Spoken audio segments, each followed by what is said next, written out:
Oop, okay, that is the wrong source, damn it. Wait, let me fix that. This one? Yeah, wait, why is there a chip? Also, that's not the right one. This is the right one.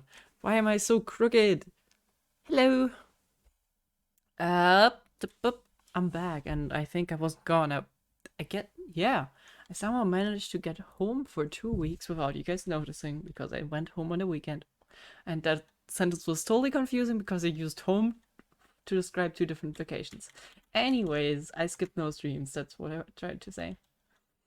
Time to deal with cats, I believe. I believe. Question mark, exclamation mark, one. Sure. Was just a Discord notification. Let me get Twitch chat up here. Also, why do I not hear Genshin anymore? Okay, I do hear it. Why game so loud? Okay. I was just surprised because the constant cat mo stopped. Okay, I should definitely not have re-clicked on it. Alright, something in my eyes. Meow. Okay, let me get Twitch it up here real quick before we start with anything. I know a lot of people probably love cats meowing, but I really don't. Creator dashboard, I think.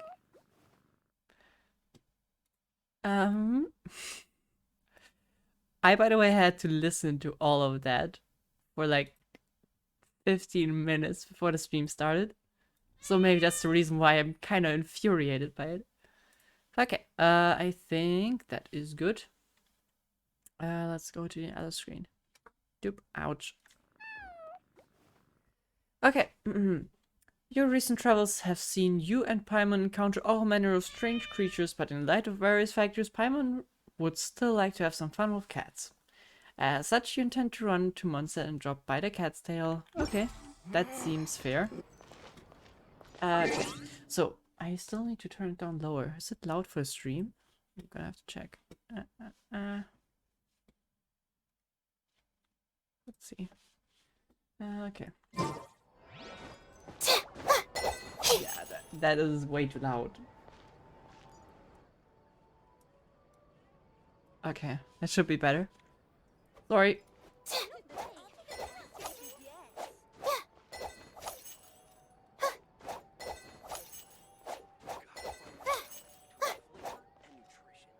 I think that's better.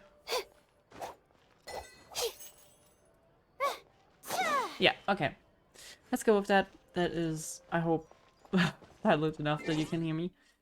I missed, or I didn't really miss, as you can see, collected the rewards for, what was it called? The 4.6 announcement?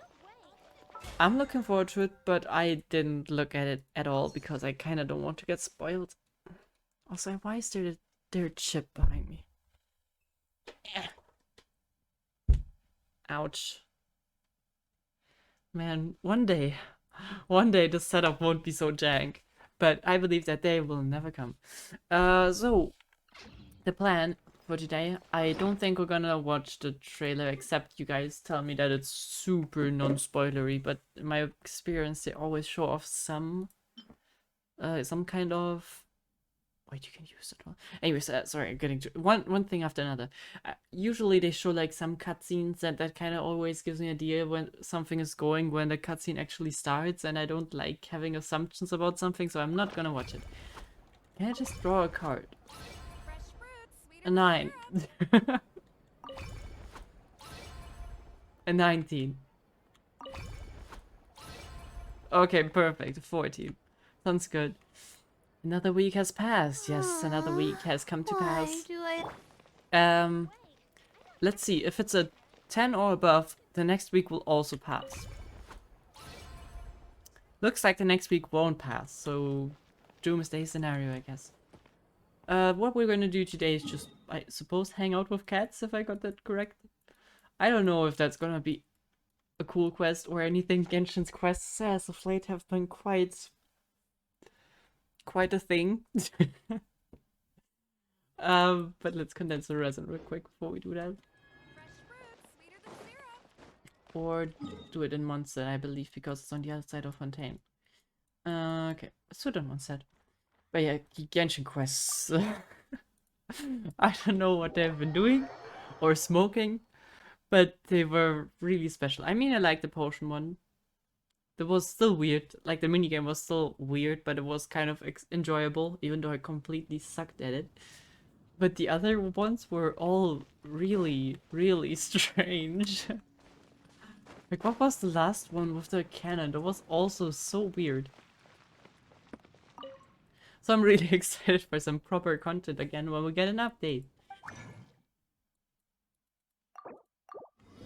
Oh, also I realized I wanted to, like, make a clip out of the artifact piece I got for her. Because that thing is still bonkers. Okay.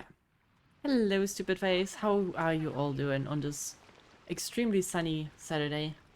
It's so hot outside. Oh, okay. Oh, looks like Margaret is talking with those two people over there. Margaret? Wait, oh, okay. I love how Paimon recognizes Margaret, but not the character that actually is recognizable. I mean, you can... I guess we know Margaret, but the other one I don't know. Still, I would have instantly said, oh, Rosaria, but sure, fine, Margaret. Margaret it is then. Wait, is that Rosaria? Yes, Huh. it is. She's standing next to an adventurer Paimon doesn't recognize. I think we've seen Rosaria the last time during the Albedo quest? Or something? Oh god, why am I over here? Christ. Why is this so hard? Oh, because the cameras rotate. Oh, okay. Let me fix that real quick. Okay, I need to, like... I need to fix my system here. Sorry. Yeah, I think the last time might have been somewhere else in between, but she has such a minor role, and she's such a cool character. I doubt that she's also here to play with the cats, though. Say no more, Valerina. I'll continue to help you out, just as Victoria requested. Look after the cats, check up on their health, give them a bath. These are all things well within my capabilities. I would hope so. That doesn't solve our biggest problem, though, Miss Rosaria. The cats have been so anxious. If we can't get them to trust us, they're sure to get sick from all the anxiety. We just opened, and the Furball Fortress is already about to go under. The Furball Fortress. Uh-huh. Well, panicking certainly isn't going to solve the problem. The fact is, neither of us has a way with cats. That's not something I can change.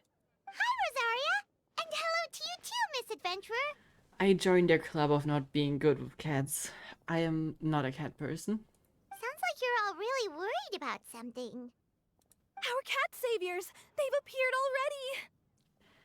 No? Saviors? Seems a bit sudden considering we just met. I do smell a commission coming. I'll try to keep it short. My name's Valerina, Hello, and I really like small Valerina. animals. Recently, I've been trying to set up a shelter for stray cats. I call it the Furball Fortress. Okay, why don't you just take them to the cat cafe? Also, do we have so many stray cats in Genshin? I thought it would be a good way to rescue those poor animals that have nowhere to go.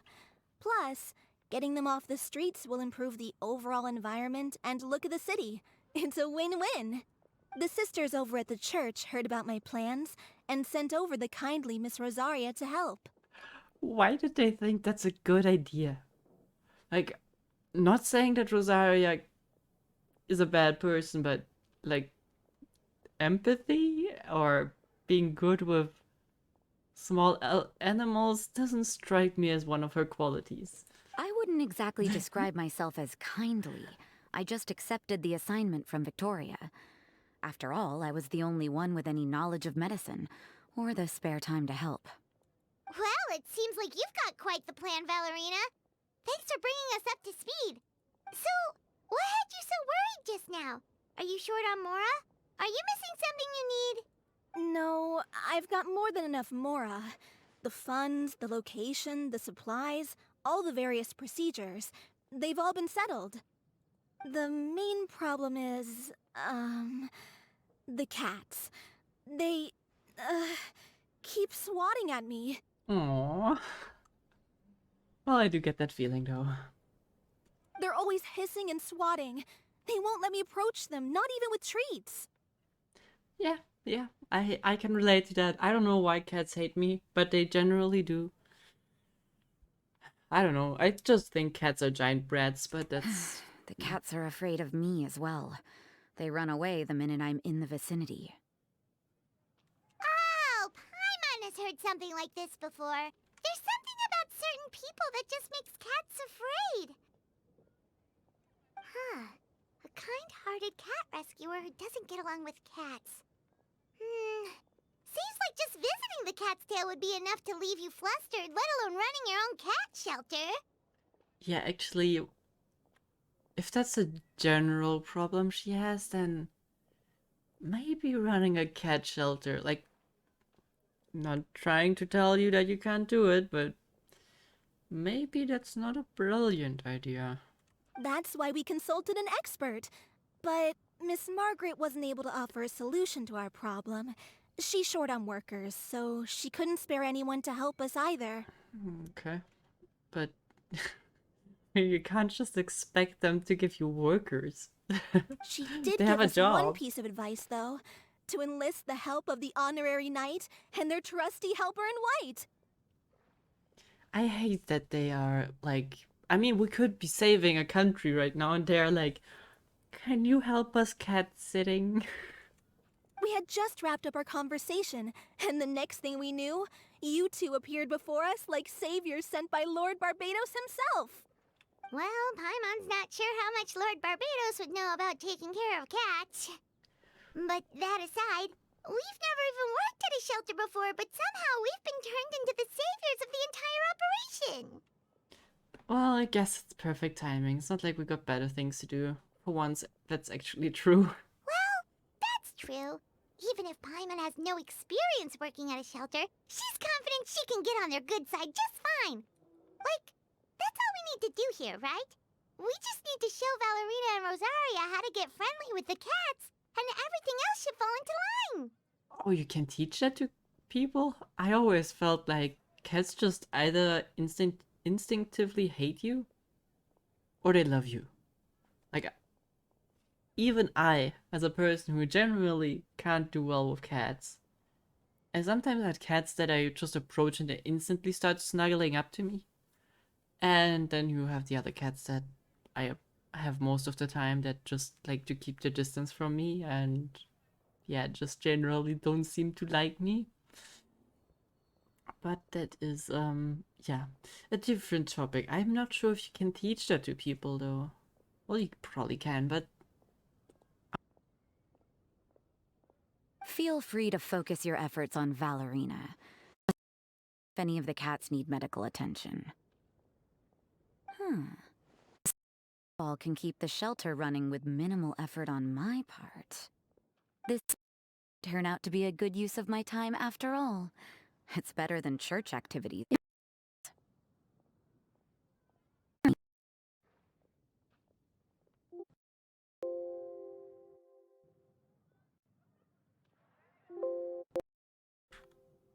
okay, should be working. I don't know what this is. I really need to reinstall the software. This is bothering me. Sometimes the microphone just disconnects and then the audio stops like in chunks. But it should be working again. Sorry. Ah, so that's why you agreed to help. You just wanted to shirk your church duties. Well, I guess I should show you around first. Follow me, you two. Let's make our way to the Furball Fortress. Honestly, that's a cool name for a cat park, not a cat shelter, but I still like the name. So, do we know why Rosaria is even working for a church? There was... I know she has a pretty sick, like literally sick background story. But I don't remember why she ended up with the church. prefer lively cats. What exactly do you mean with lively cats? Aren't all cats lively? I feel like they are all always filled with too much energy. Jump around, knock things over. Am I even going to the right spot?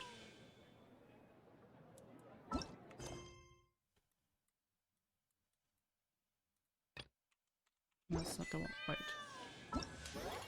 But yeah, generally I feel like cats are just full of energy.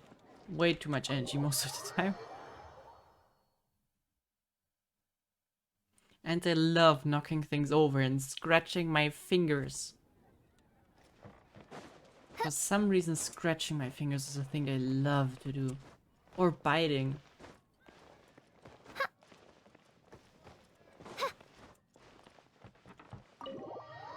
As I said, I'm not the best person to talk about when it comes to cats.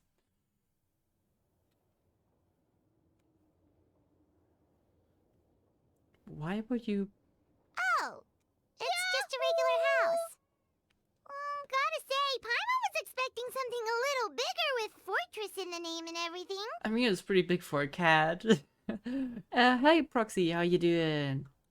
This was the biggest space I could find in the city over the past few weeks.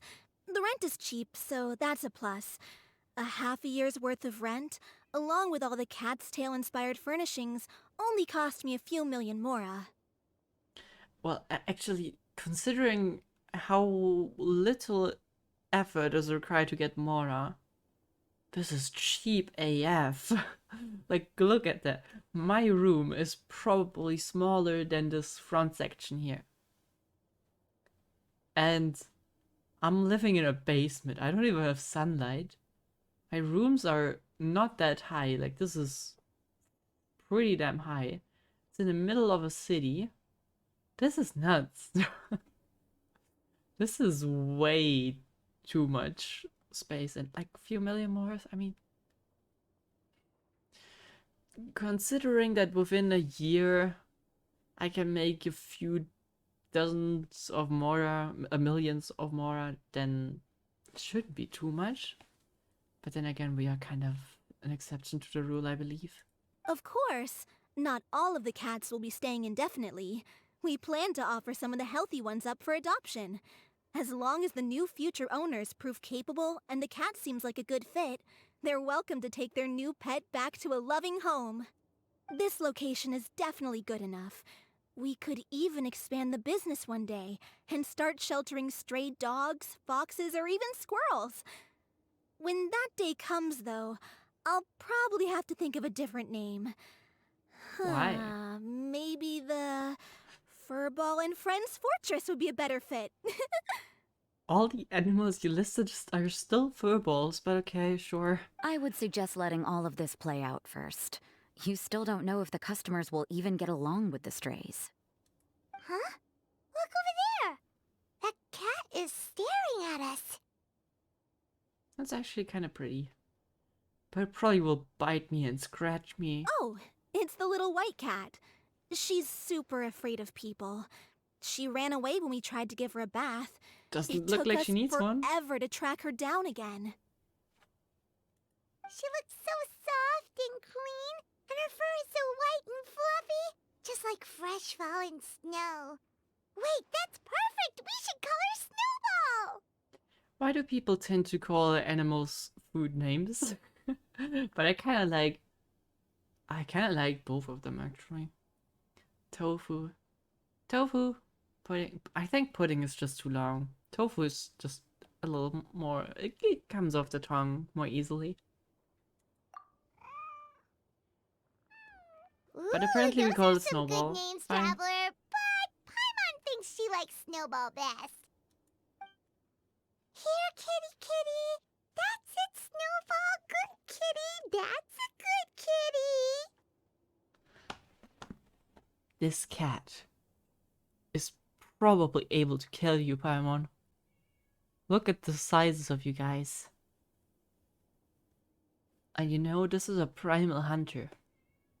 Its instinct is to kill. So don't let your guard down. It's been, what, a minute? And you already got the cat to listen to you.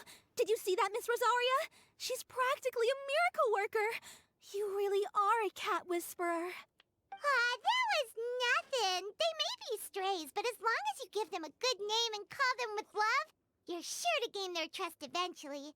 That works with everything in life, I heard. First things first, though, you gotta pay attention to the way you interact with them. How should Paimon put it? Basically, it all comes down to your demeanor. It's like a lot of people calling Dachshund a sausage. Well, that's mostly because the Dachshund looks like a sausage. I feel like most animals don't look like tofu or pudding or cookie or cookie or something like that. Um, but yeah, still, I, I also have never heard someone call their Dachshund sausage as a name. So I think it's a bit of a different situation. For example, you can't just stand there trembling in fear, Valerina. If you're afraid, the cats are sure to become afraid as well. As for you, Rosaria, you might want to keep an eye on your, facial expressions. These poor creatures, picked up off the streets, given a name, and they now have a loving home. Fate is kind to even the lost souls who have wandered astray. This city really has brought peace and happiness to us all. Yeah, as I said, I should read her backstory again, but if I remember, it's also, I wouldn't call her a stray, but she also went through a lot of stuff and kind of found a home here. So I guess it kind of comes close to her. Aw, see, she likes you. Hey, Snowball is snuggling up to Rosaria. Looks like she's not afraid of her anymore. Oh, but she was trying to strike. Did Rosaria just smile? Yeah, she kind of looked happy. But let's not tease her with that. No matter. There are more important things to focus on. Anyway, it's getting a bit stuffy in here. I'm going to go get some air. Call me if you need me. Huh. Paimon thought Rosaria would be happier about that. Please, teach me more of your ways, Honorary Knight.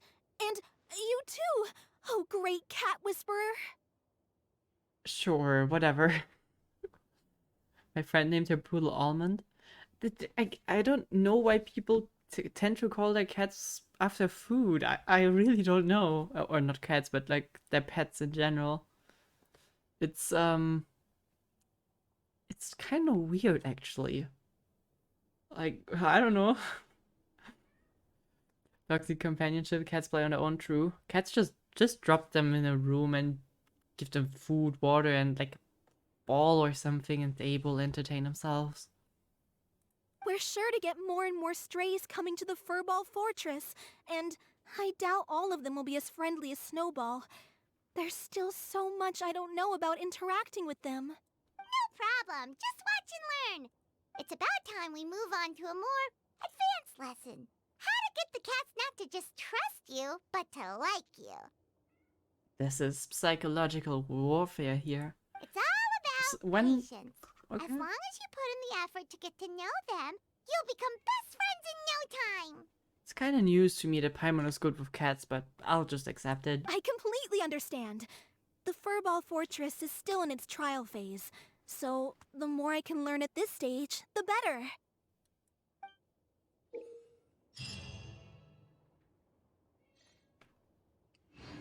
Okay. Comfiness, durability.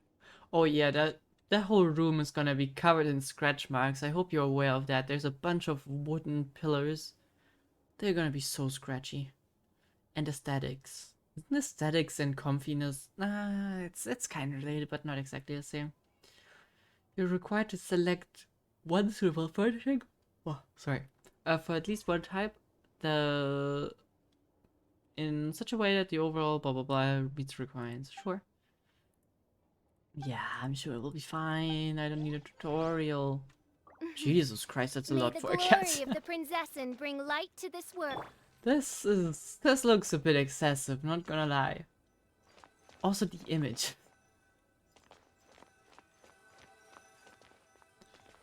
Sure. Let's give them. If I put that thing in here, how is that increasing durability?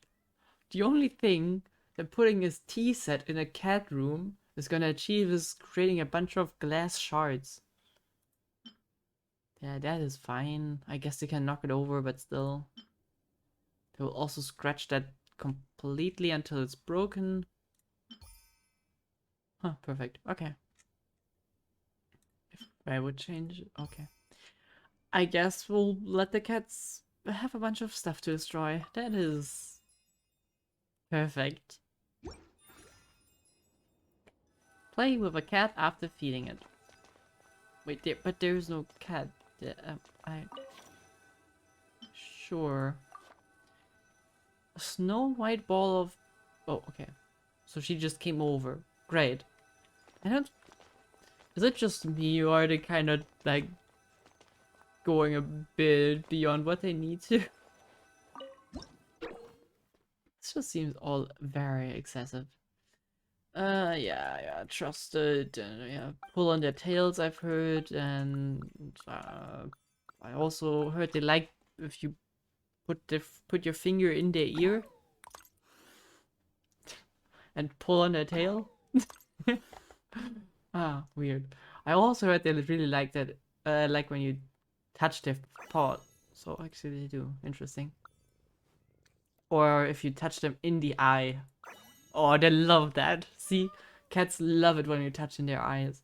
Also their nose. They really appreciate when you touch on their very sensitive, soft nose. So just do that like twice. They love it. And afterwards you go back and touch the other eye. And then it's fine. What else do cats really like? Cats kind of don't really like being patted on the back because that's like really boring to them, but you can still do it. And when they do this, you are best to touch their eyes again. Sure, and then you kick their paws. Perfect. And all of the paws. Usually what you should do is really, really get in there so that you can kind of get the claws out of the paws. They really love that. And then the camera perspective changes. That's totally normal. Yeah, just keep touching the paws. They really love that. Oh yeah. Paw touch, touch, touch. So perfect. Then you touch the eyes again. And I think then you say goodbye. Perfect. Whoa, where does... Excuse me?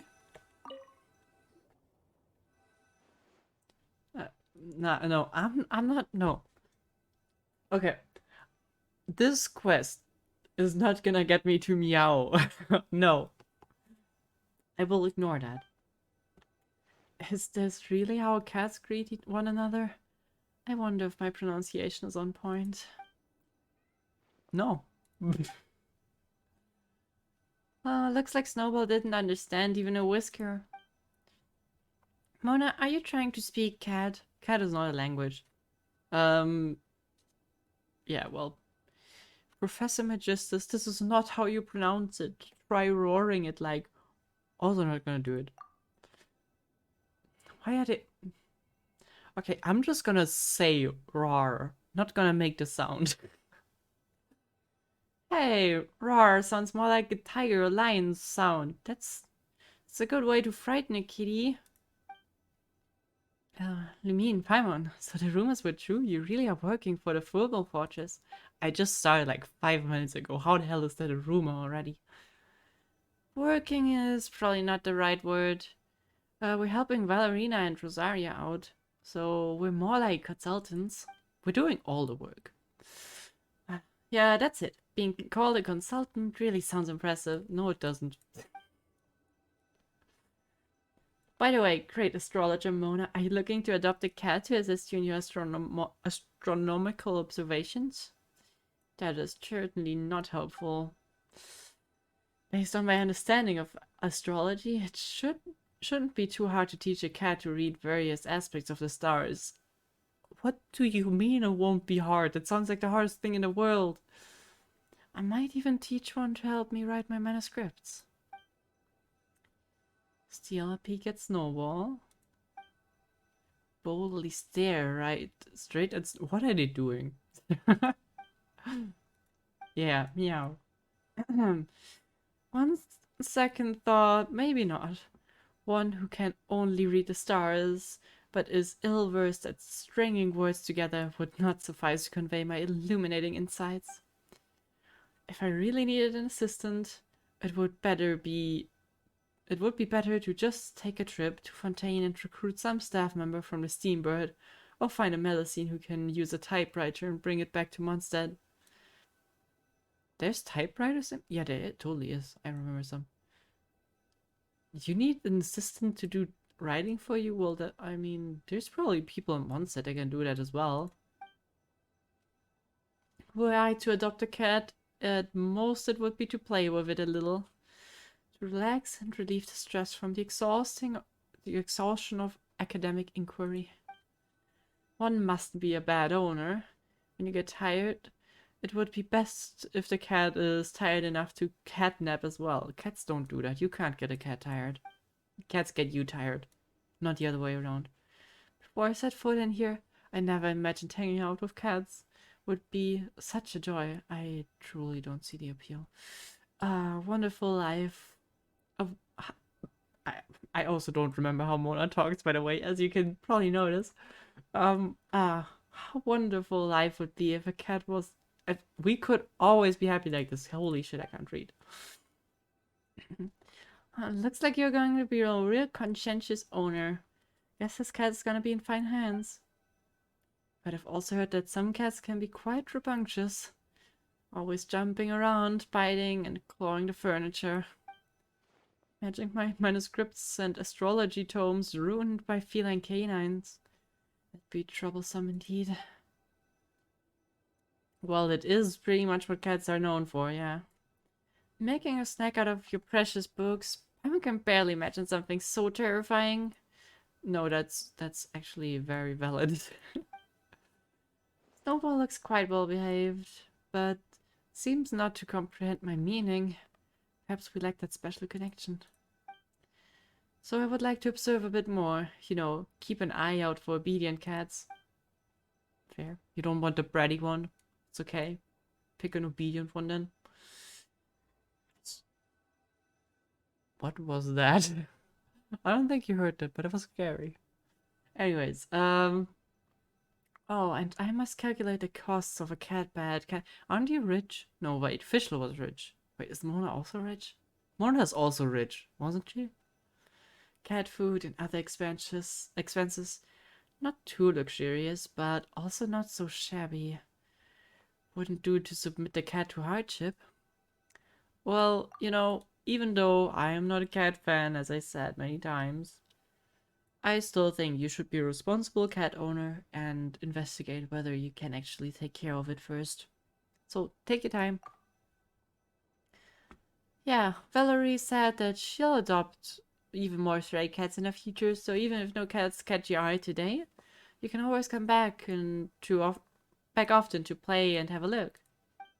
That was solely not how it happened. Never mind.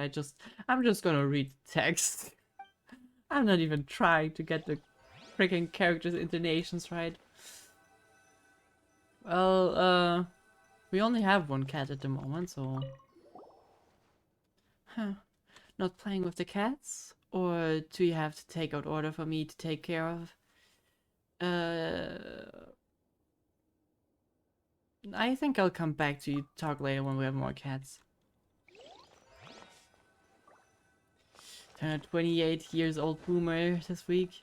I think 20-year-old is still fine. Also, happy birthday. Happy belated birthday, I think. I think belated birthday wishes are fine. My country people don't like having, like, birthday wishes in advance, but belated ones are usually fine, I think. Also, 28 is a prime time. That is not bad. Okay, those... What are those? Joyous hazards? um... Sure, that is at least something that would make sense for cats. If you keep the cat, you have responsibilities. I mean, you can always... I mean, the thing is, a cat doesn't really need that much attention, right? But you should still be able to take care of them. And that vase would be so quickly destroyed again. So let's not do that. That seems more robust. Metal. Yeah, but we don't need comfiness. Great. So we need this one. Why do they even give me so many choices if I can't really combine? Fine. Oh yeah, in general, I believe whenever you get a pet, you should like take a lot of time first to make sure that you really know what you're getting into. Not for yourself, but for the animal. There were so many times in my life when I thought I really want a bird, like some cool bird that I can just have free in my apartment, and then I realized, yeah, but it's kind of a pain to take care of and all. So I kind of didn't. Same goes for cats and all the others. Wait, is that a new cat? Yeah. Okay, let's set up the others first. I'm a big bird fan. I think I talked about it. I had chickens at home, and I don't regret a single second of having them. They're the best.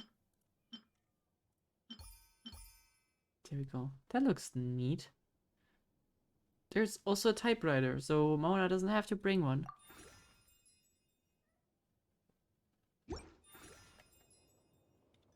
Oh wait, there's a second story? Okay, I take everything back. This room is a freaking steal deal if you got it for a few million moras. Is it more? It's mora, not moras. Okay. So let's touch your paws again real quick. You like that? Paw touch, touch. And then touch your eyes. Touch your paws. Touch your eyes again. Touch the mouth. I heard they love that. And perfect. That's how you treat a cat. Okay, let's play with this one. Okay, are you the same? Do you also love when I pull on your tail? Of course you do. Look how joyful and playful she gets. That's the sign that cats make when they really enjoy something. Oh, look, she likes when I put my fingers in her ear. Just like a lot of cats do. Cats love when you do that. When you ever get the chance in life, put your finger like right into the ear of the cat. They love it. There's nothing they adore more. Look at the expression of that cat. She loves it. Well, not as much because I keep doing it over and over, but they love that. Also, nose touchies. Perfect. They really do love it. You also... Oh, you don't like touching your paws? That is okay. I can touch your belly. Okay, can I just say that I was totally right with the first instinct that I had today, that this quest is gonna be a weird one. Oh, Amber. Let's get the cats played with real quick before we get to talk with the others. Actually, no, let's talk to Amber first. But yeah, all of Genshin's quests as of late are really, really weird. Also, why do they all meow to their cats? That is not normal human behavior. Just imagine cat noises. Is the cat called Bunny? Both Bunny and Amber have a point, do they? Do they, Paimon? So that's it. I am a bit lost. You do meow when you see a stray cat? Do they meow back? Do you think they understand that? Also, do you think they like? Do cat? I don't think most animals have a language. I believe some do, right? But they probably like do kind of convey some meaning when they meow.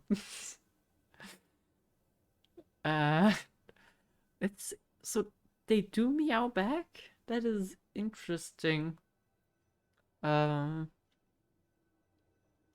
Well, so you do you, but when you feel like you start to understand the cat, maybe you visit a doctor just in case. Let's hope it's not psychosis or something. Actually, Paimon doesn't really get it either, but she can tell that Amber and Bunny have reached an understanding.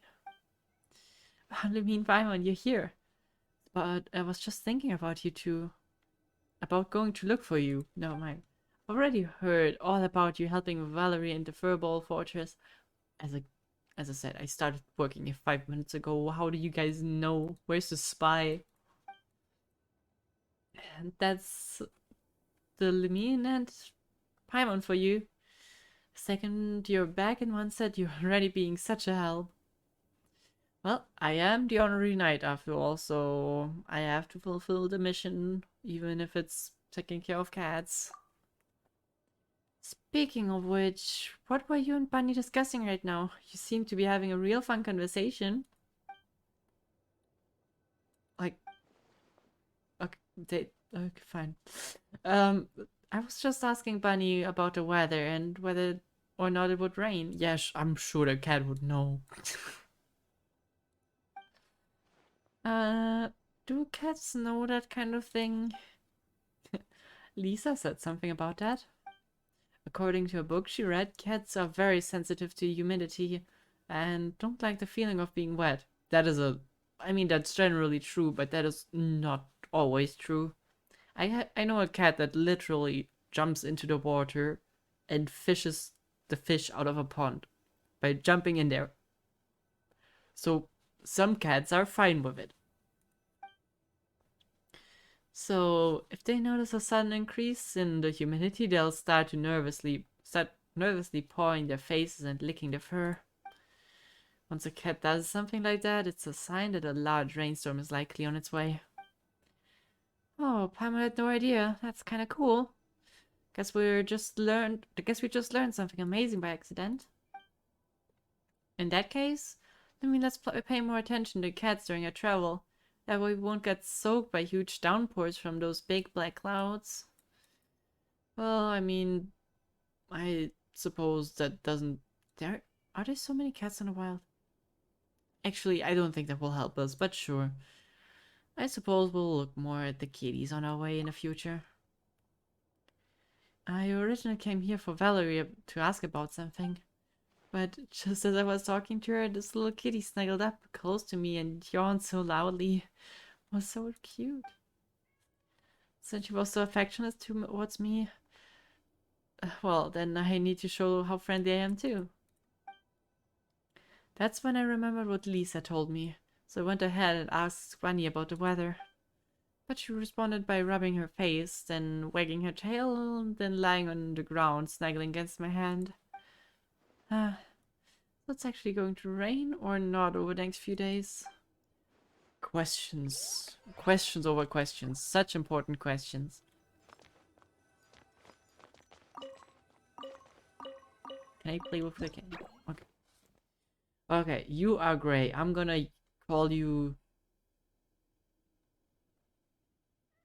Actually, I was trying to come up with a stupid name, but no matter what I came up with, kind of sounded fine.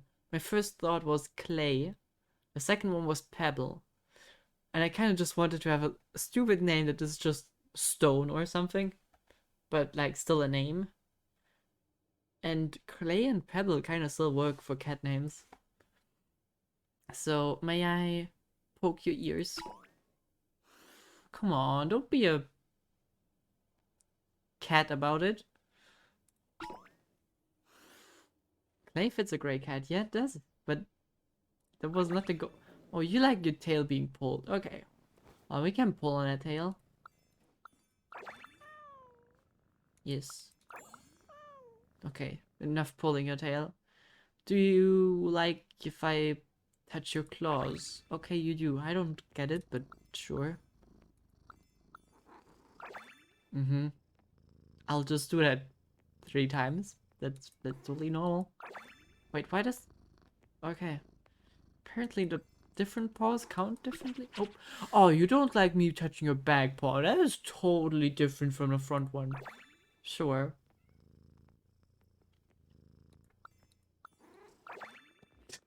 You look so bored. Alright.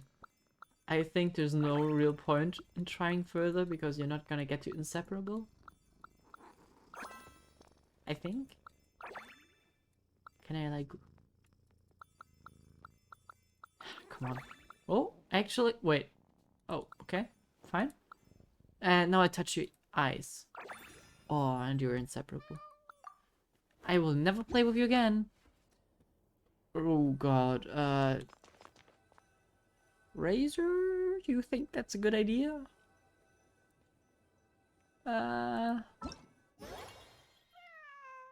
What is feline favor? Okay, that's small cats. That's good to know. Okay, sure. Razor. So, small reminder. You are kind of a wolf person. This is a cat. This cat, even though we kind of like calling them by names that sound like they're food, are in fact not food. So please, no biting on the cat.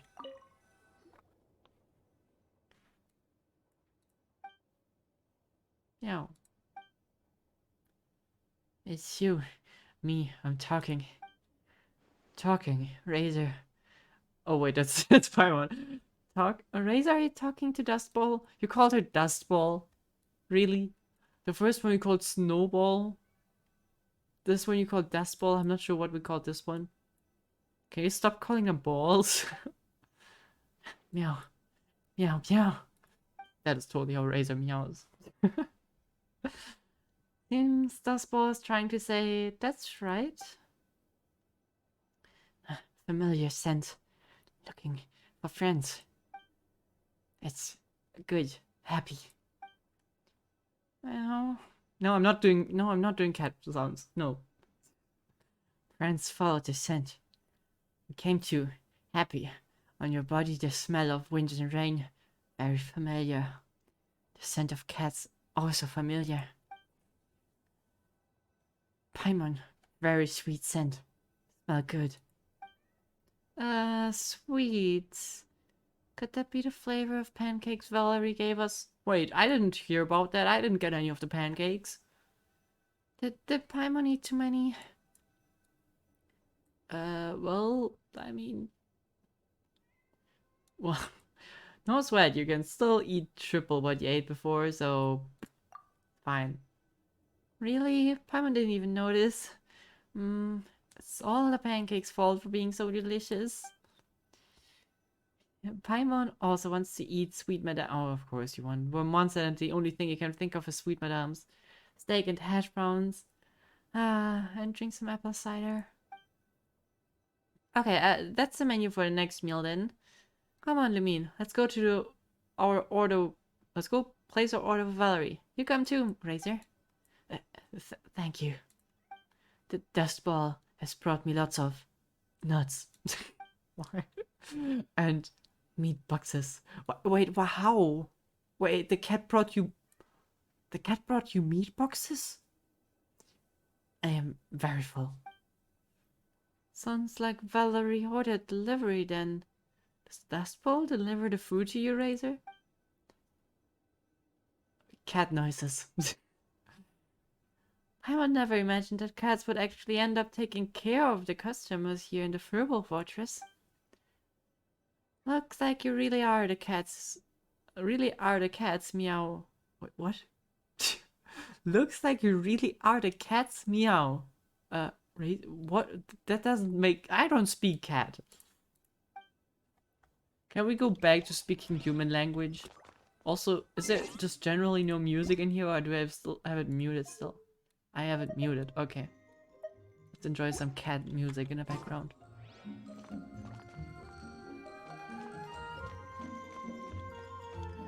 I need to play with the other cat. Hello, Proxy and Chad. And the other Chad. I love how the cats just whoop, whoop, and now I look differently. Let me just whoop. I'm gonna bring the other one. Perfect. You loved when I poked your ears, right? Yeah. Of course you do. Who doesn't love when I just go in there in their ears and... Yeah. You love when I do that.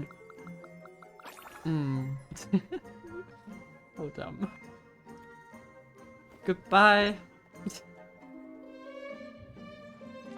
Fine. What's the current goal? Sure. Wait, where am I? Oh, there's another room. You are kidding.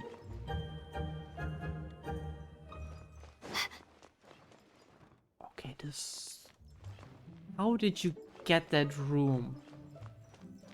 Like, we had to go into a spirit oasis in order to have some space for a house. We don't own any property inside of Genshin. More bottles. That is too much comfiness. Wait, there's too much comfy.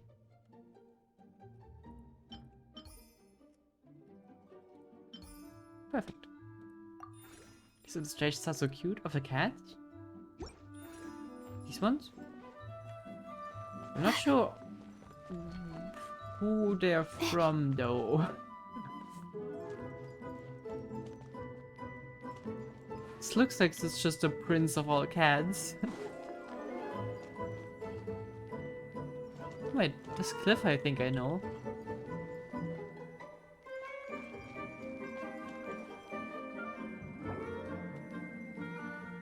Oi.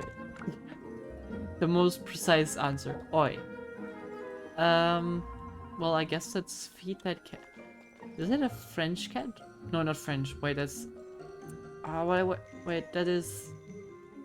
That looks like a Mexican guitar. It's gonna be a Mexican cat. What's gonna be the next cat? It's black and white, so we are gonna call it...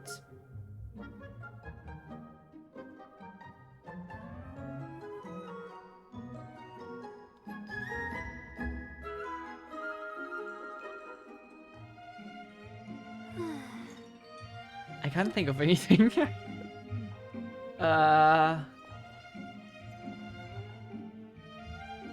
Kinda looks like the face is a star. Like with those star moles. I don't know. Let's just call you Sky, I guess. No, that doesn't fit you at all. We could call her a dirt bag because her bag kind of looks as if it's dirty. So I'm gonna go with dirt bag. Like, not dirt bag, dirt bag with a CK. Did you just try to bite me, you asshole? Sorry.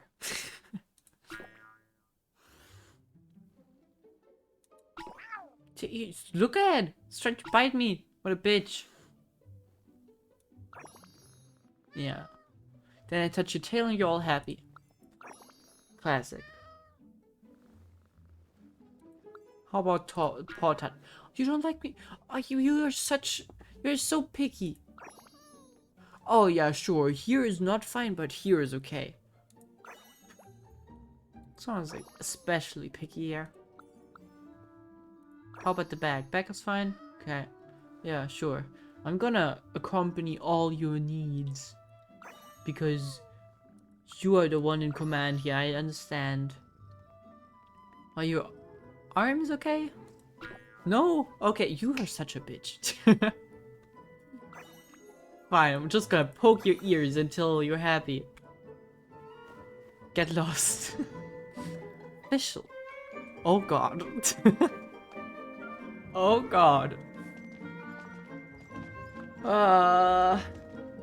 I'm...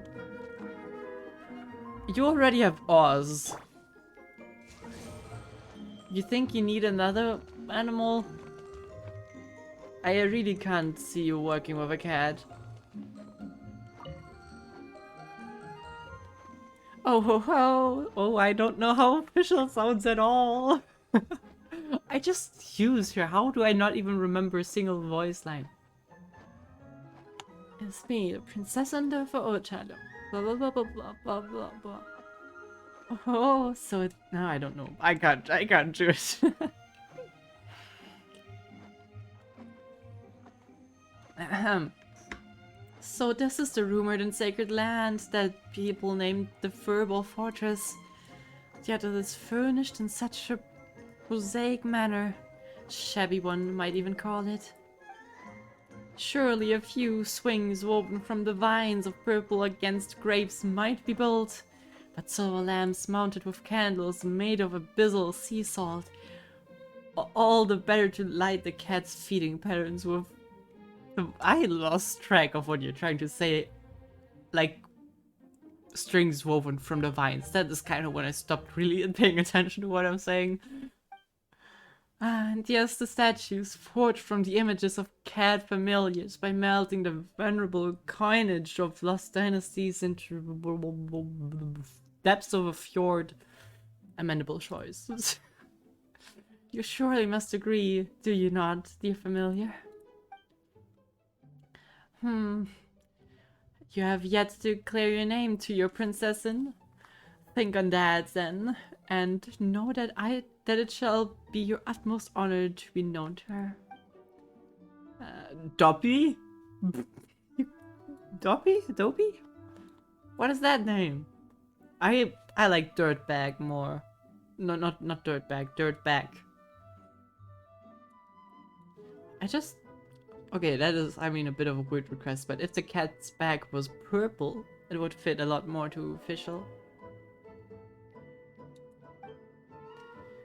His name is Doppy, I believe. Why would you call a cat Doppy? Dupay. Let's go with the it's a Fontanian name. It's actually called Dupay. His name is Dupay, esteemed princessin. Dupay isn't the brightest and can't really understand or appreciate your exquisite choice of words. Please show him clemency, princessin. Hey, wait, no, that's not right. Why does Paimon get like this whenever she sees Fischl? I don't know. Well, nothing wrong with that. You can entertain her cosplaying. That is fine. As I anticipated, cat conjurers, thou hast once more been brought before our august prison by weaving our thread of fate. Jesus Christ, Fischl, I can't even read what you're saying. I think I get what you're trying to say, but I can't follow. This is a most pleasant reunion. What the title? Looks like Fischl heard about us from Valerie. By your counsel, much thought have I given of late within Immernachtreich to realize the ingenuities obtained from prior experiences, and have decided to select the most sagacious and sensible cat familiars to accompany my eminent person on my sojourns. Holy crap, Fischl? I love you, but if you're gonna talk to me, please do it by yourself and don't let me read it. Oh, so you're also planning on taking a cat, Fischl? Well, understandable. Most people want to have their own after seeing just how so adorable they are. But Fischl, didn't you already have Oz? and the other two you tend to, and the other two of you tend to move really fast. Can a cat keep up? Or are you gonna have to have Oz fly the cat while carrying the cat? Wait. Oh yeah, okay, it makes sense. Jesus Christ. Item processing their food, Chilong. Often traverse 3,000 universes.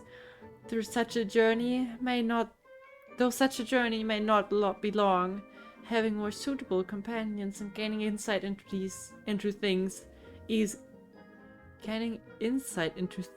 easily overlooked naturally wouldn't hurt. Oz also would like to have a cat familiar to play to join forces with, to guarantee that my mood shall shine bright as moonlight every second of the day. Yet 'tis a shame that Oz went to great pains to don a form that sets most at ease. He could not diminish his majesty fully and could not approach the cat familiars. Oh yeah, actually that probably would freak out the cat. Or Oz, actually. I'm not sure who would be attacking whom. Whenever dear Oz gets within 5 paces of a cat familiar, the fur shall inadvertently stand on end and inflate like a bloody floaty unmoored. Any closer and terror overtakes them and they flee for the hills. Yeah, okay, so I guess it makes sense. Oz is a pretty big bird, they would probably eat cats. The Animal Archons devoted and loyal nuns recommended that Oz repose and... Okay, I need to reset. I can't read anymore. The Animal Archons devoted and loyal nuns recommended that Oz repose without, and as their advice was sound, I graciously assented. Majesty. Oh, right, Paimon gets it. I mean, Oz's body has so much electro energy that the second he enters the Furball Fortress, all the feline fur gets electrified, right? But if that's true, then how could a cat ever travel with you, Fischl? If only there was some material in Teyvat that could block the effects of electro. Is there? Then we could make cat clothes out of that material and the cat could travel with you and Oz, no problem. Yeah, the cat would definitely love being put in some t-shirt. Well... Those electro slimes will be no match once they have... Yeah, I don't know... What, actually? No, I kind of want that electro defense suit. Give me that first, that would make sense. Then I can just challenge the Shogun and she will be like, oh, I can't hurt you. But now that Paimon thinks about it, elemental power is super duper mega strong, so if there was a material that could just easily resist something as powerful as the elements, that would be too good to be true. We probably shouldn't stand around daydreaming. The Navy... How do you pronounce that? I forgot how you say the word. I'll just replace it with innocence. The innocence. That doesn't work. How do you pronounce... The worst part about this is I've heard the word multiple times, but I never can pronounce it. Naivete. Naivete? I think that was it. Can Google just pronounce it for me? Naivete. No, not naivete. Why can't I pronounce this? So sad. Okay. Naivete. Naivete? That... Naivete. Naivete.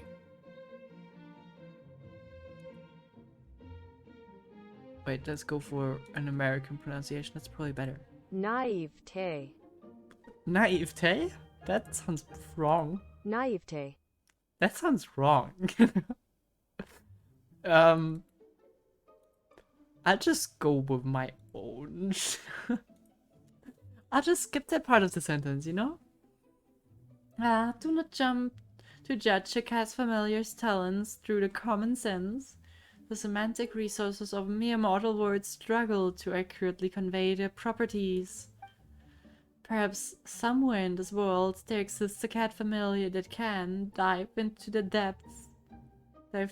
the depths, endure an inferno and ride upon the wind. Such a special entity would surely have no fear of thunder and lightning. So long as I'm patient in my search, I shall find it.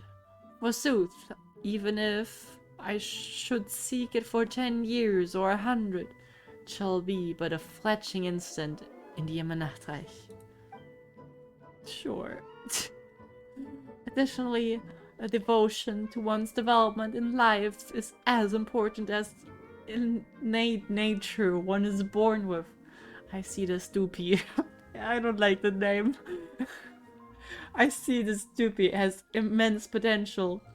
Perhaps after joining my retinue for a spell, it will become all the more familiar with the power of Electro.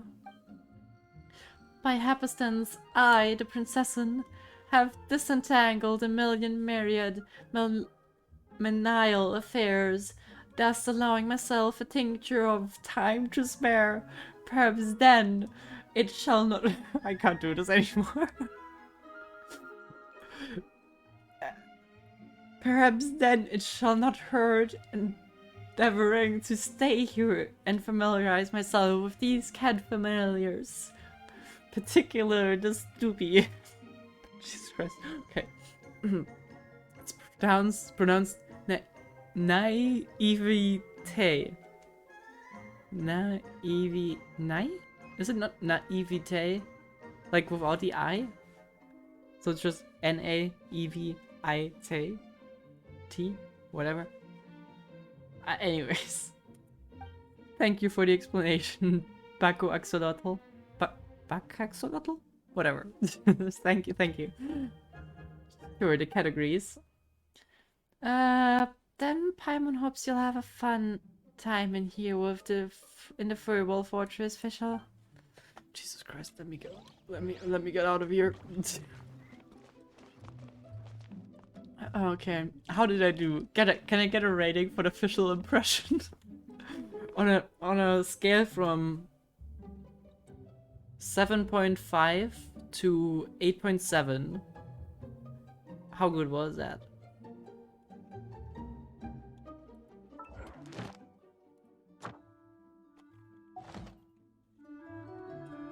Okay, the other one should be over there.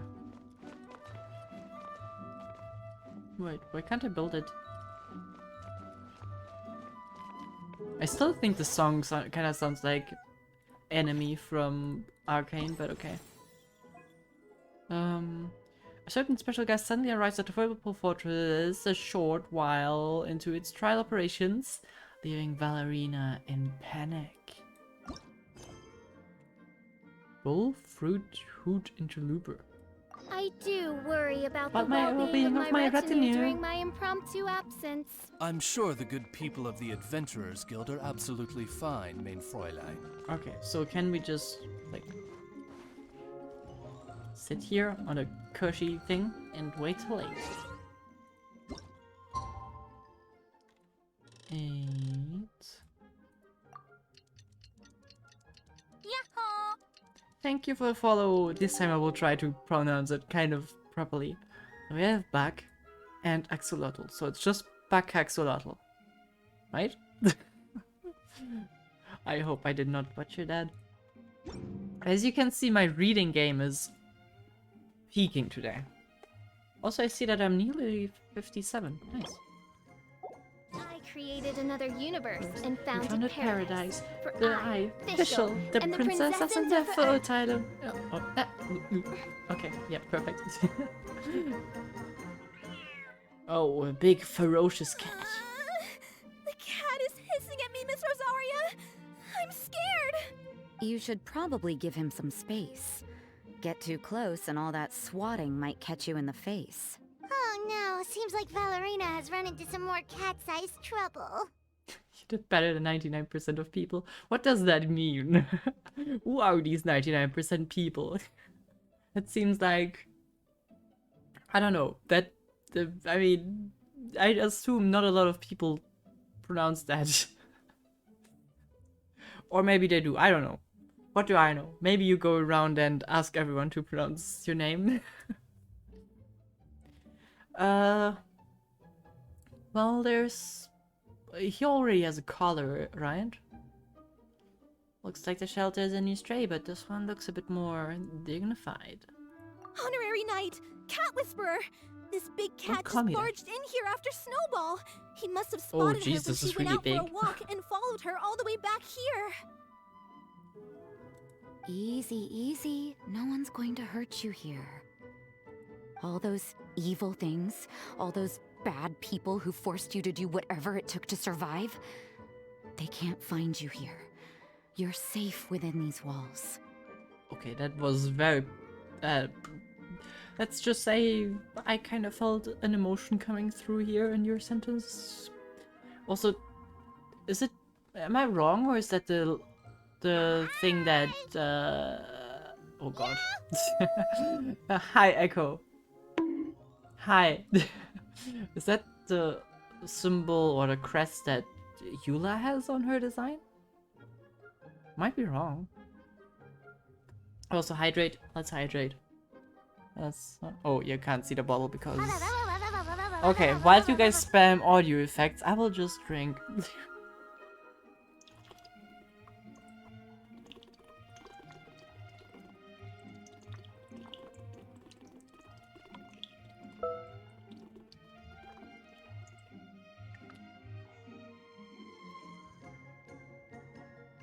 Whatever. Just believe in it.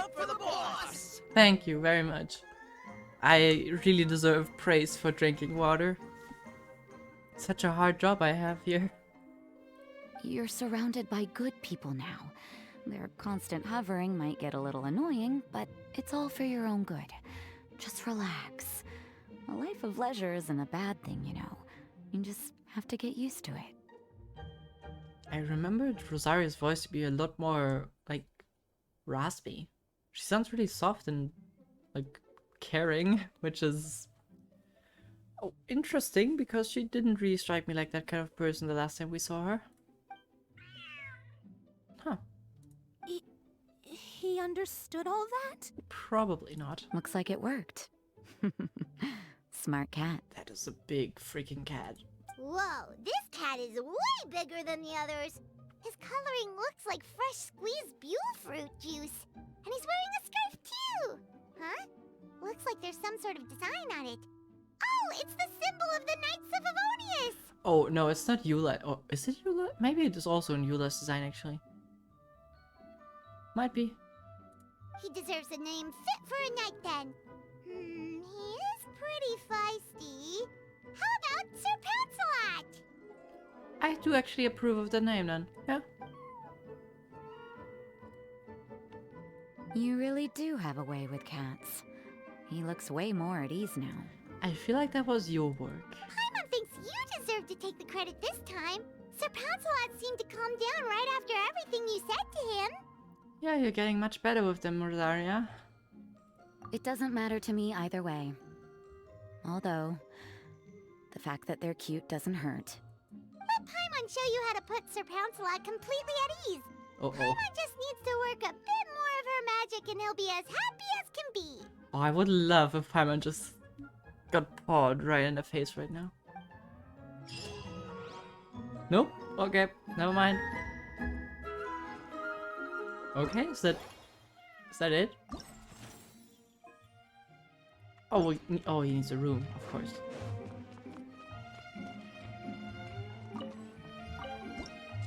Alright, you need a big freaking sofa. That is not big enough, that is better. Apparently this cat really loves the color blue. I'm not a big fan of putting cake on a table when you have a cat in a room. We have too much in aesthetics. Okay. Perfect. But this cat is... If it already has a crest for Knights of Avonius, then it already is owned, right? I assume it's not Lisa's cat? Because... Well, maybe, but... Lisa's cat would look different. This is Kaya's cat. This is so Kaya's cat. 100% calling it now.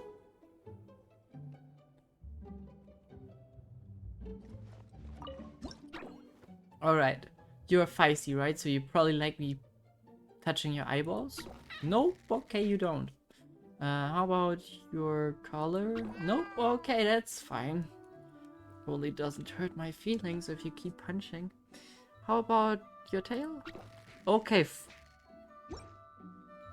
Yeah, fuck you too.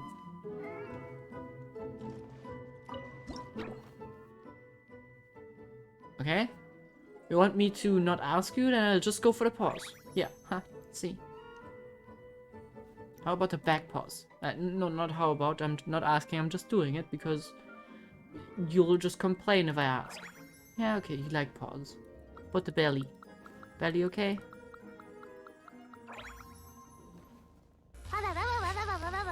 The cat would probably like that. I imagine cats would love these massage tools. Are you okay with forehead? Nope, okay. I'll just stay to your main body. Oh, sorry. Relax, mister. Relax.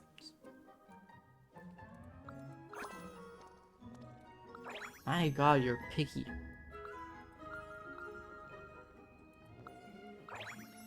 Yeah. Come on, I need just a few more points. This is not giving me points anymore. Okay, poo.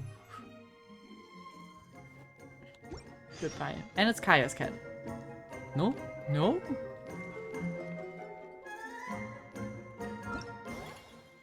I would have expected there to become... Oh, wait, oh wow. That cat looks so much cuter here. I would expect it to be Kaya's. Is there any point in doing more than cherished? No, it doesn't seem like it.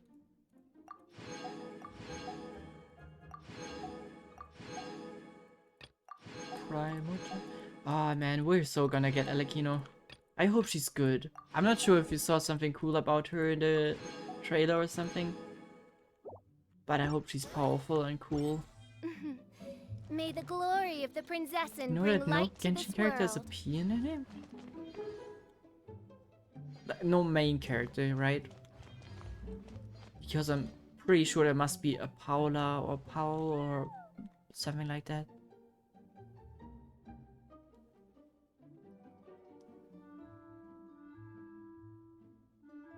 Is there really none?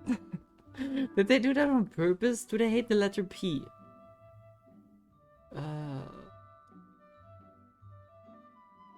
Yeah, you might be right though. How weird. Is it? No, I can't. I mean...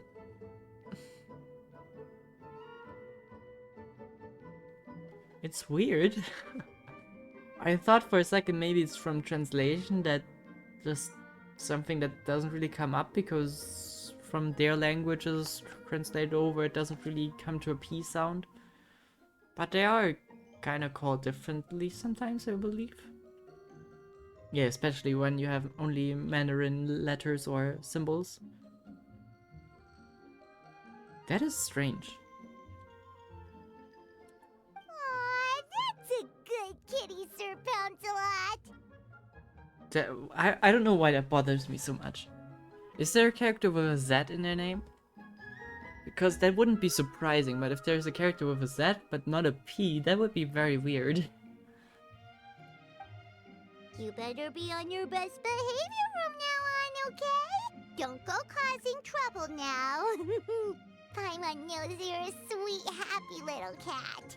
You'll get along with everyone sure. just fine. Actually, a Z is not that rare. After all, it's a Chinese game. What would be...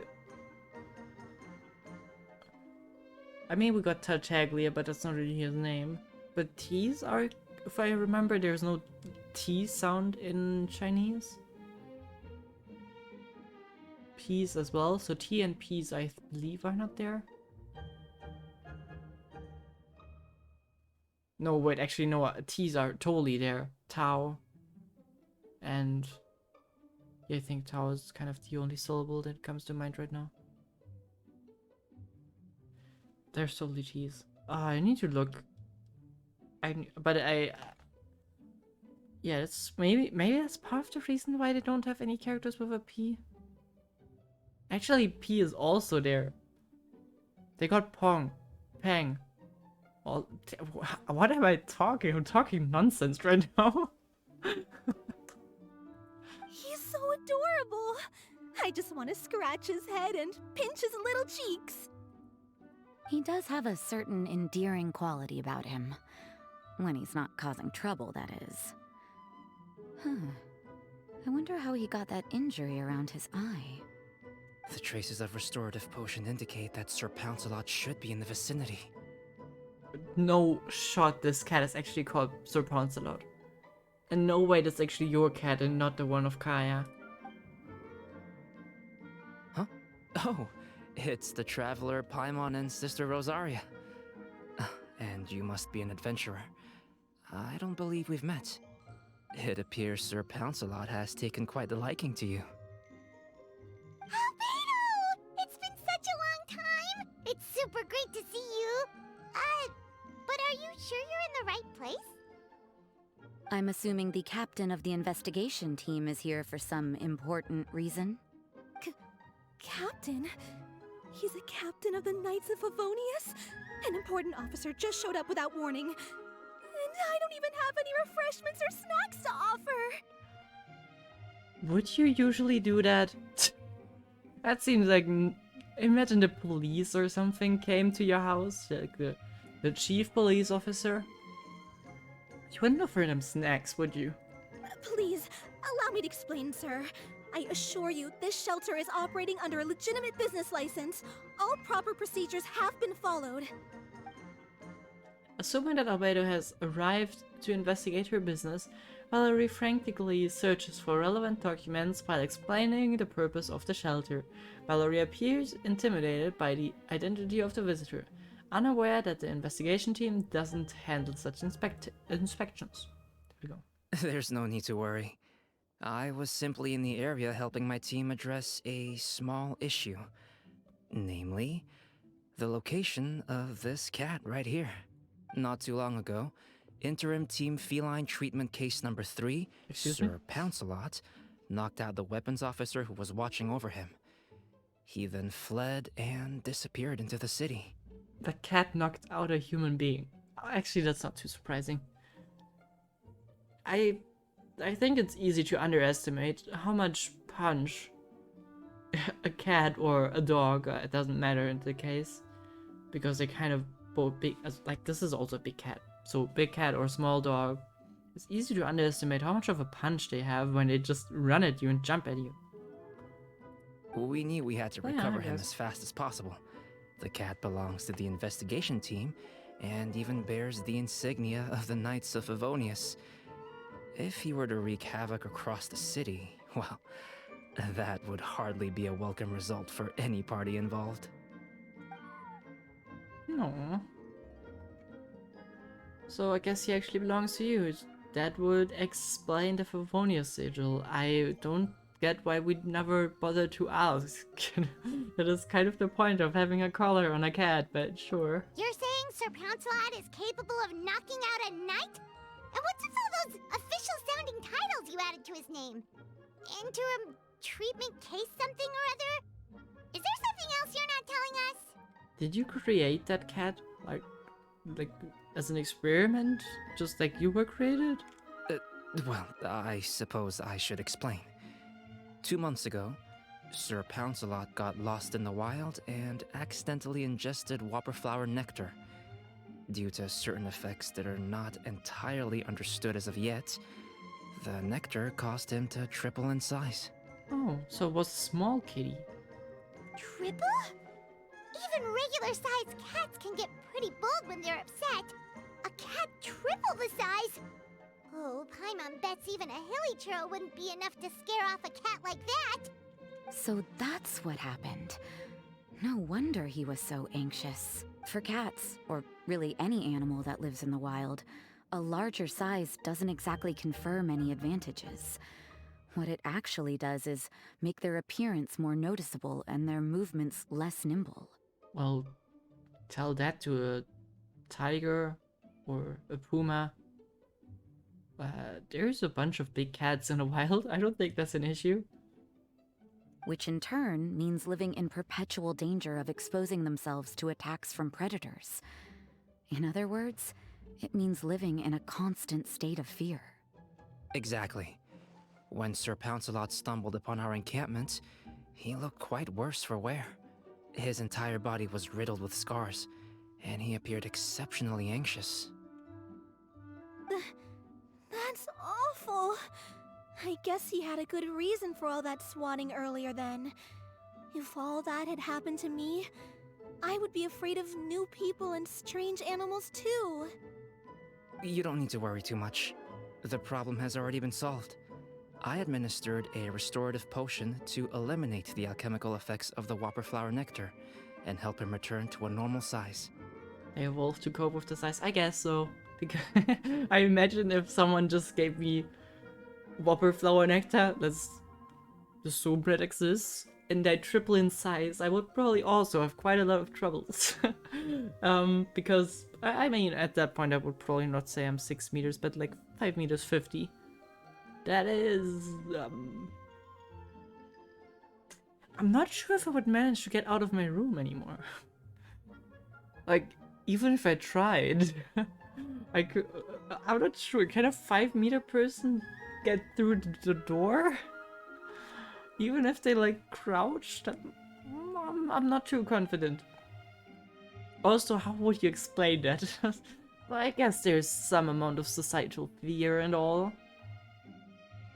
Fine, I accept Although it. he still might appear a bit larger than the average cat, his current size, at least, should pose no more threat to his quality of life. Oh, so he was even... While in our okay. care, various knights have been taking turns watching over him. I thought he is still triple the size, so he was like a baby cat. But no, apparently he was real big cat. In light Okay. of his feisty demeanor, Klee decided to call him Sir Pouncelot. Aw. We all thought it was quite fitting. We even made him that little scarf as a testament to his time among our ranks. That totally sounds like a name Klee would come up, and also confirms that Klee and Paimon are very similar. Whoa, Klee and Paimon were totally on the same wavelength with this one! We thought of the exact same name! Great minds really do think alike! Meow. Sir Pouncelot's extreme level of anxiety and caution around people may be a result of residual trauma from the time of his transformation. You could say he was less than friendly towards the weapons and signals officers on our team. Klee wasn't around that much to entertain him either. However, it appears Sir Pouncelot has taken quite the liking to you. The knights on my team would never have imagined that he could warm up to people like this. I don't like as much as I like taking care of him. He also seems like a warrior, so he could help us, but I don't think it's a good idea to take him with us on a travel, so... Well, they are our dear cat saviors after all. The famed honorary knight and Paimon the cat whisperer. No matter how feisty or frightening the cat, after a few minutes with the traveler and Paimon, they'll be as sweet as can be. Yeah, because I'm really good at poking them in their eyes, touching the ears, and pulling on the tail. If that's the case, The good stuff. then I have a question for you both. Would you be willing to adopt Sir Pouncelot? No. Wait, really? But doesn't he belong to your team? I don't think we have time and space for a cat. Well, we did take him in, but it was simply out of necessity. We were always planning to find him a permanent home after his condition became more stable. How about Kaya? I said before that it's kind of the fitting cat for him. You can even give him an eye patch, because one of the eye... Well, I guess the eye is functional, but still. He looks so much like Kaya's cat. The investigation team is no place for a pet. We are a combat unit after all. Same. I am the combat unit. Any knight he got close to would have to go on assignment eventually. It's hardly appropriate to just leave him at camp, and bringing him on our missions would only frighten him further. Yeah, how about All Rosaria? good points. Maybe give it to her? To the church? He's been through quite the ordeal already.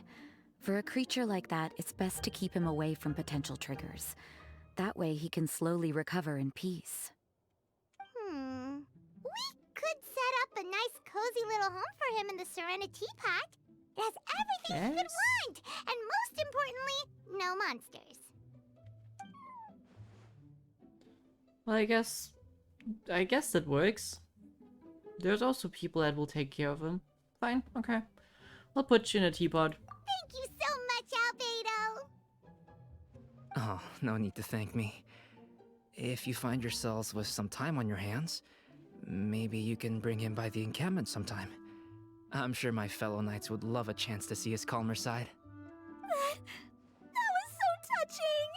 I can't believe I got to witness such a special moment! I do believe this counts as the Furball Fortress's first successful adoption. Hey, my veil is not a handkerchief.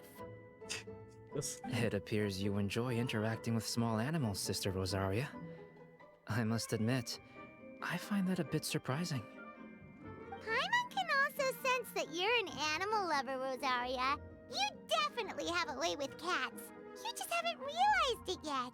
After all, it's not a side of you that comes out very often. Snowball warmed up to you right from the start, and you were the one that helped Sir Pouncelot calm down back there. Oh, I didn't really do anything though. I was just there. That is called being good with cats. Ah, I've got it! I've learned so many useful tips from our dear cat saviors recently. I've decided to extend the shelter's trial period for a bit in order to go over what I've learned. With some effort, I hope I can be a cat whisperer too one day. Sure. For now, though, I'll settle for cat whisperer in training. When I open for good, what do you say we run the shelter together, Miss Rosaria? With the two of us, we could rescue every stray in Mondstadt. Does sound a bit like it's a kind of enormous commitment.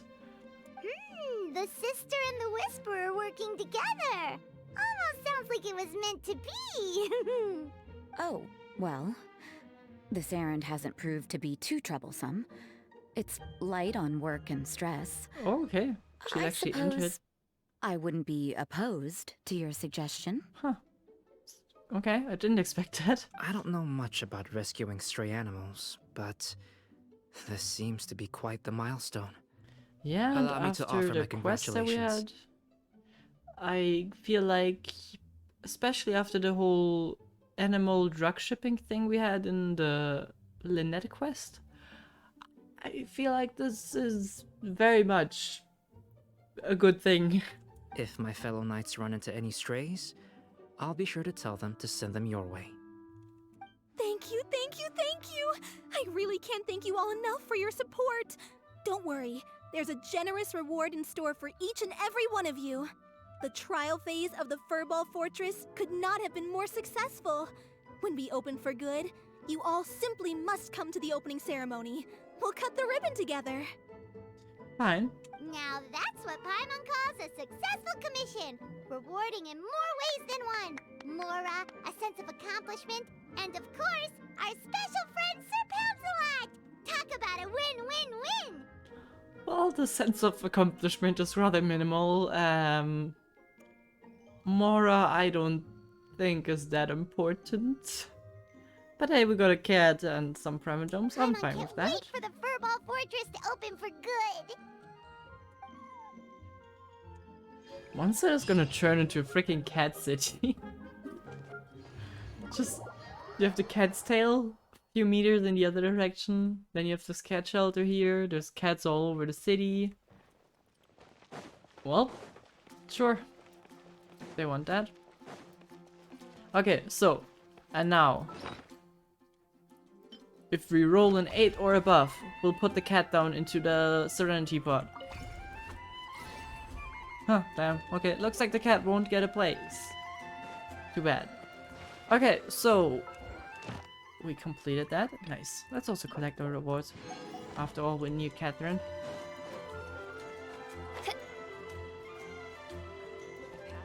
Da-da-da. Ad Astra Abyssos. Welcome to the Adventurers Guild. Thank Thank you for completing today's commissions. Here is your reward. Thank you. Ah, so close. Well, I'm sorry, Proxy. We rolled a 6. There's nothing I can do about it.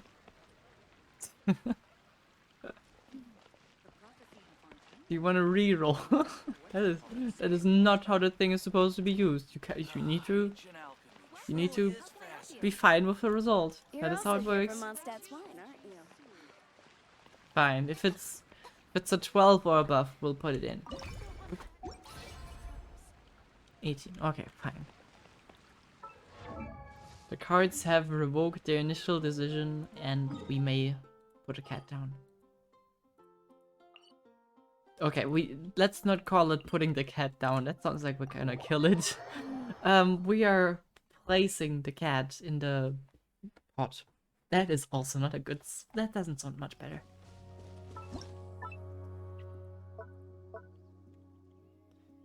Okay.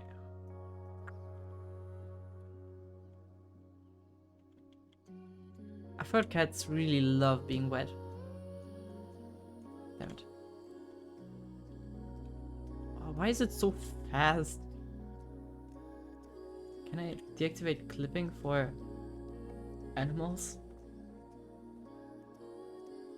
Doesn't look like it. And I really can't put the cat in the water. Really? Fine. Oop. Wait, did I? Yeah, I placed it. You know what? Oh, okay, never mind. I wanted to give you more cats, but apparently I reached the limit. So, well... I love the chill music here. I hate the fact that I can only put so little furnishing, though. I'm gonna have to start putting away collectibles, like this one. This is a great memory. Even though the bush is somehow... Why is there the bush? It used to be free. Why is that bush gone? Huh? Why even is there a bush?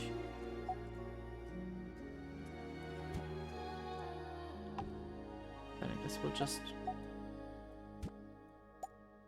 tilt it a bit.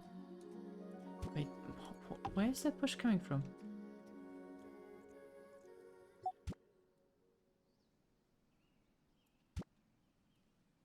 Let me just temporarily move that onto that. Okay, now I can move it. Okay. No, don't stop selecting everything.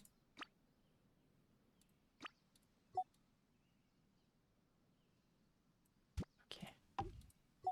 Oh wait, no, it's no. Oh, Jesus Christ. Okay. That. And put that here. Okay, perfect. What a mess.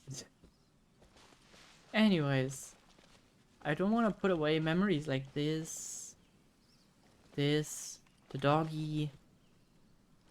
I guess I could put away like the benches and stuff.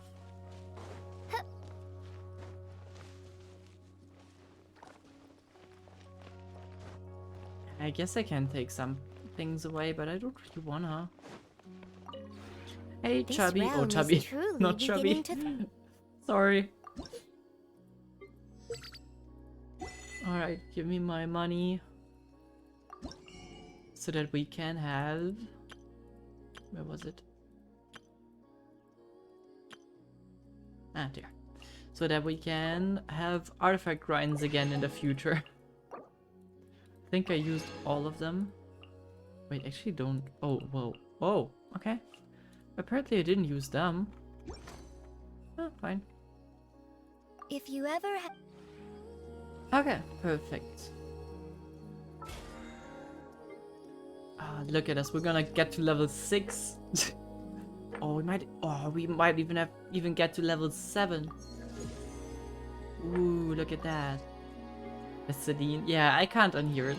It's totally ingrained in my brain forever now. Would be nice to get to level 10 in the next 8 days, but we'll see. Also, Collei wants to talk. What's up, Collei? Oh, also. Let's touch the Shogun. Perfect. How have you been recently? If you ever feel unwell, don't ignore it and soldier on, okay? Is there anything you want to do here? Actually, I was wondering about inviting you to go camping with me. Up there would be a nice spot.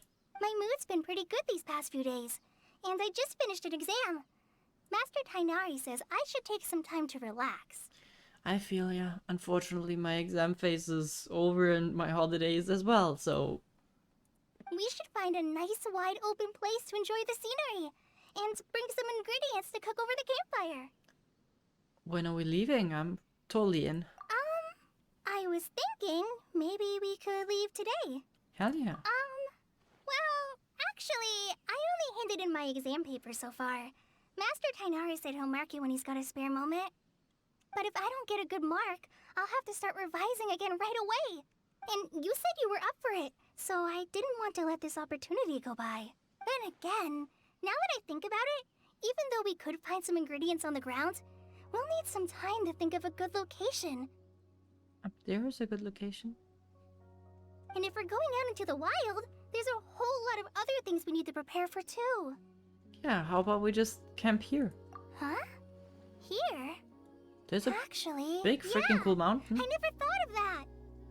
Plenty of open space, a great view, and no danger. Yeah, we can consider the trial run before going camping in real life, because that's super dangerous. All right. This is such a good idea. You're so good at this kind of thing. Thank you. I'm brilliant. Wait, are you sure Tubby won't mind? Of course not. Hubby can mind their own business. Have you seen the latest trailer already? Nope, I didn't. I also didn't watch the live stream because I kinda didn't want to get spoiled. Oh, there's the merchant up there. Wait, let me check that real quick. Yeah, I didn't because I didn't want to spoil myself, and I'm not sure if I am gonna even watch the trailer because usually they show some cutscenes, and I kinda don't wanna get spoiled for what kind of cutscenes to expect.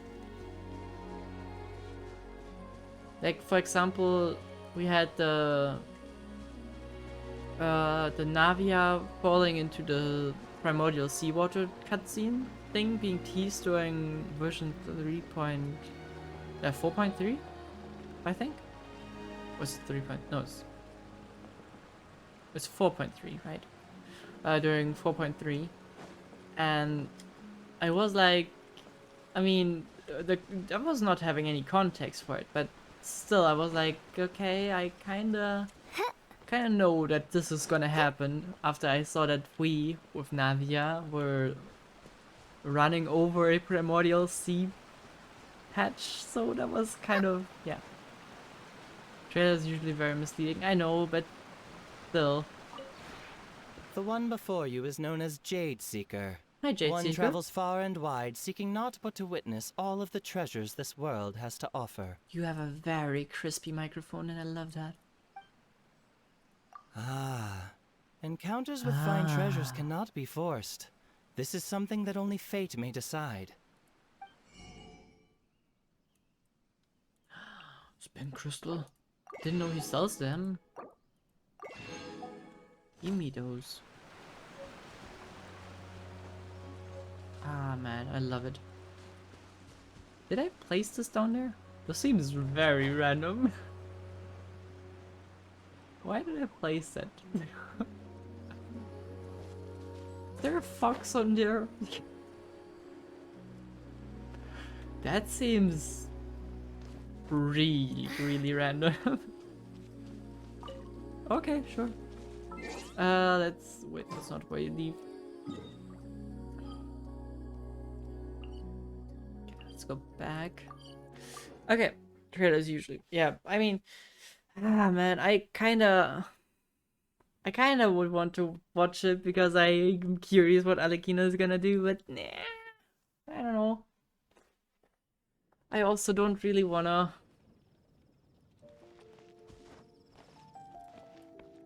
I mean, I'm assuming she's gonna join us again, right? Because they're not gonna let us pull for someone who's our arch enemy at the moment, right?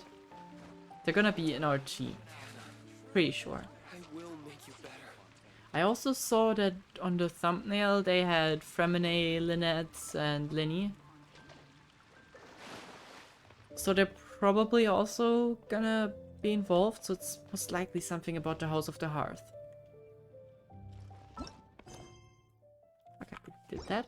I think what we're gonna do is do another hangout today. And then see where this goes. So many hangouts and I'm kind of glad I get to go through one of them.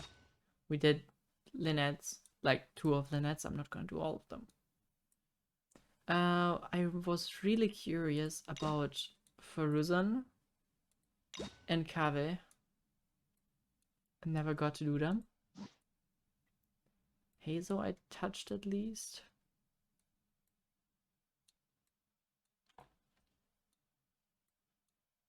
We didn't even do Bennett, but Bennett's is...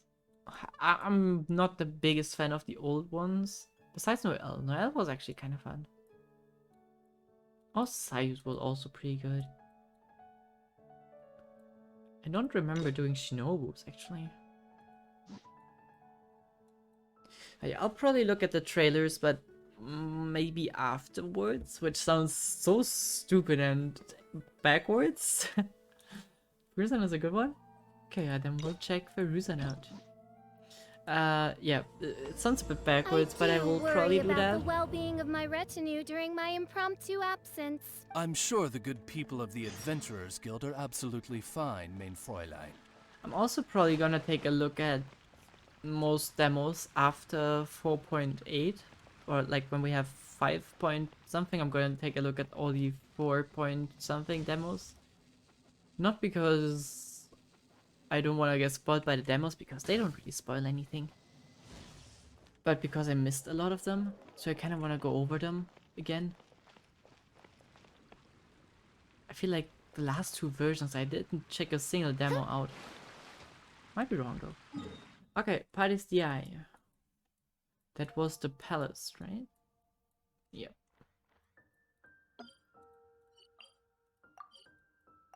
Is there a Dory hangout? Did we do that? I really want to do a Dory hangout as well someday. I mean, there's a good chance that next week there's nothing that we're gonna do, right? So we could do a few hangouts. Or really random, we might actually play Outer Wilds, because I kind of never played that and people told me I need to play it. So we'll see.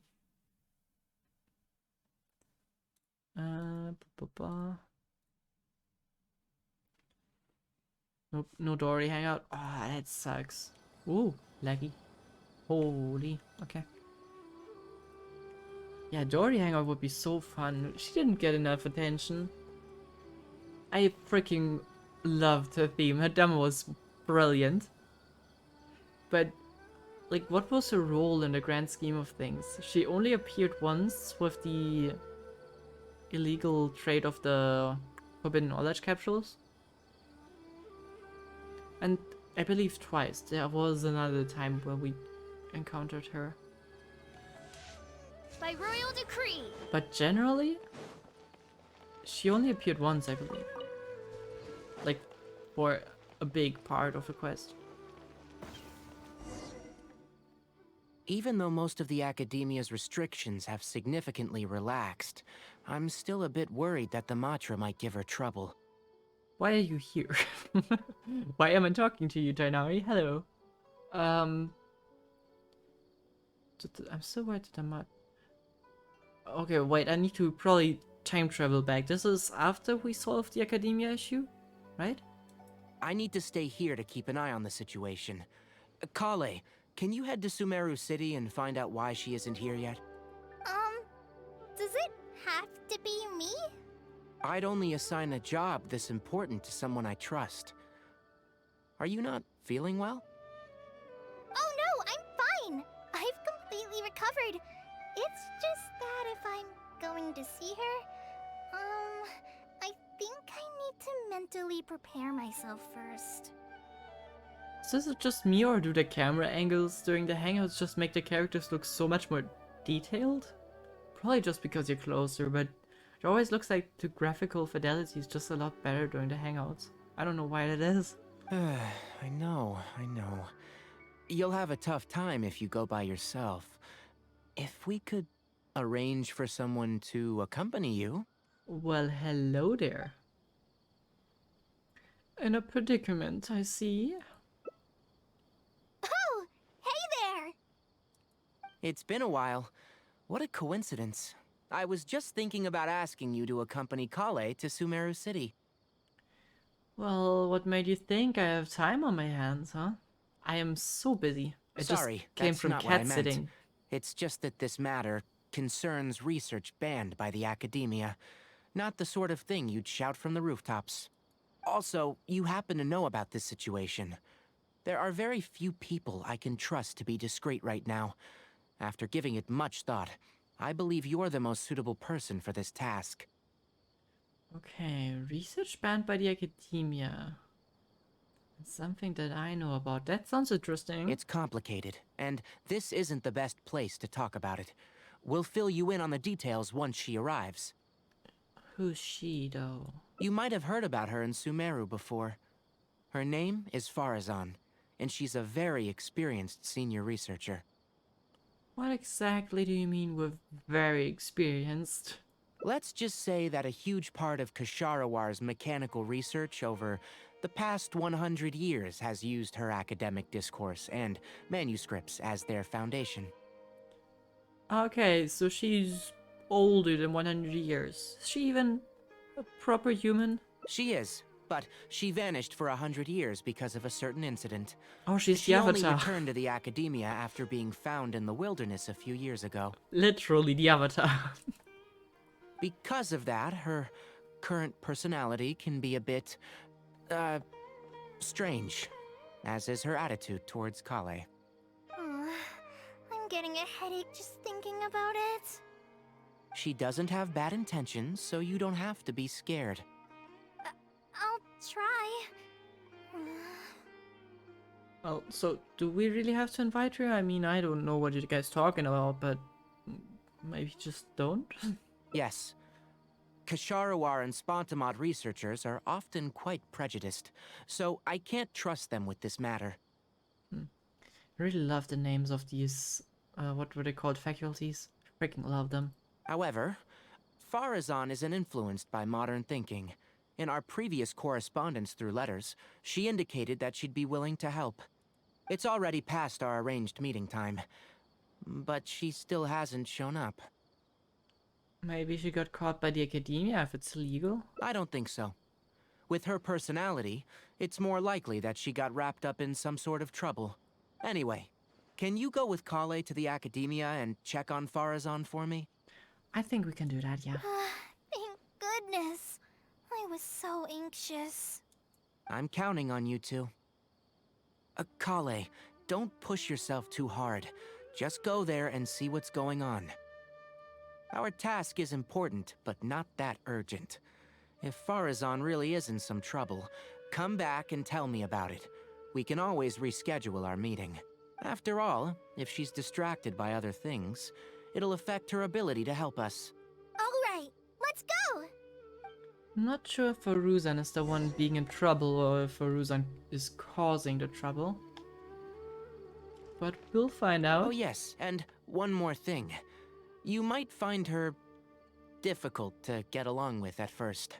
However, if you address her as Madam, she'll become much easier to talk to. Do people actually like being called Madam? I would imagine that people don't, because it makes you feel old.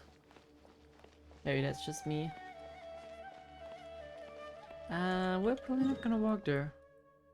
Actually, I kinda wanna take a little stroll through Sumeru. Because, man, it's been a while. I think I've only been in Sumeru once. In a meet. Oh my god, the fighting music. Wait, come back here.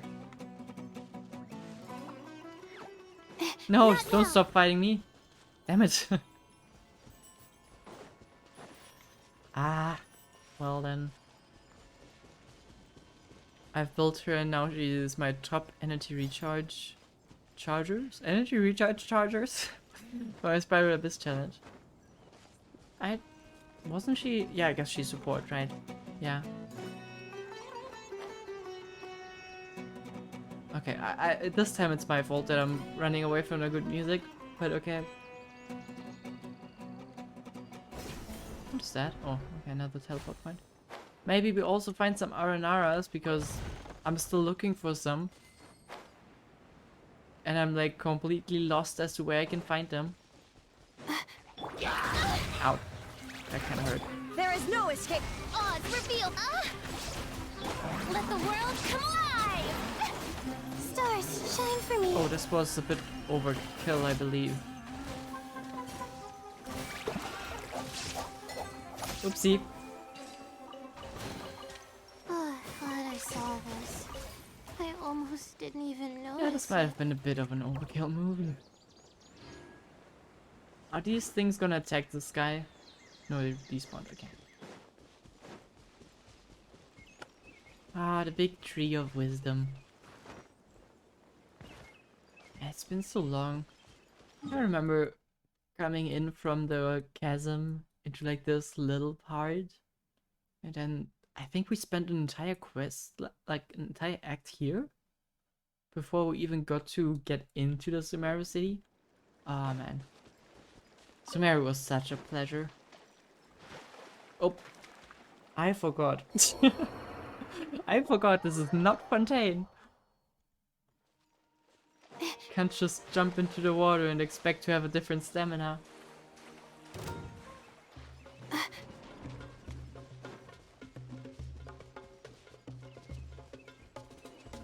The night is cold.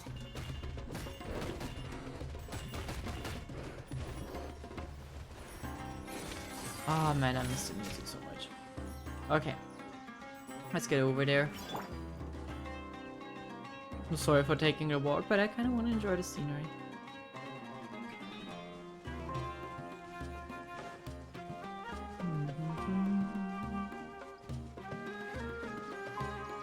As much as I love Fontaine's soundtrack, Sumeru's is also pretty damn nice.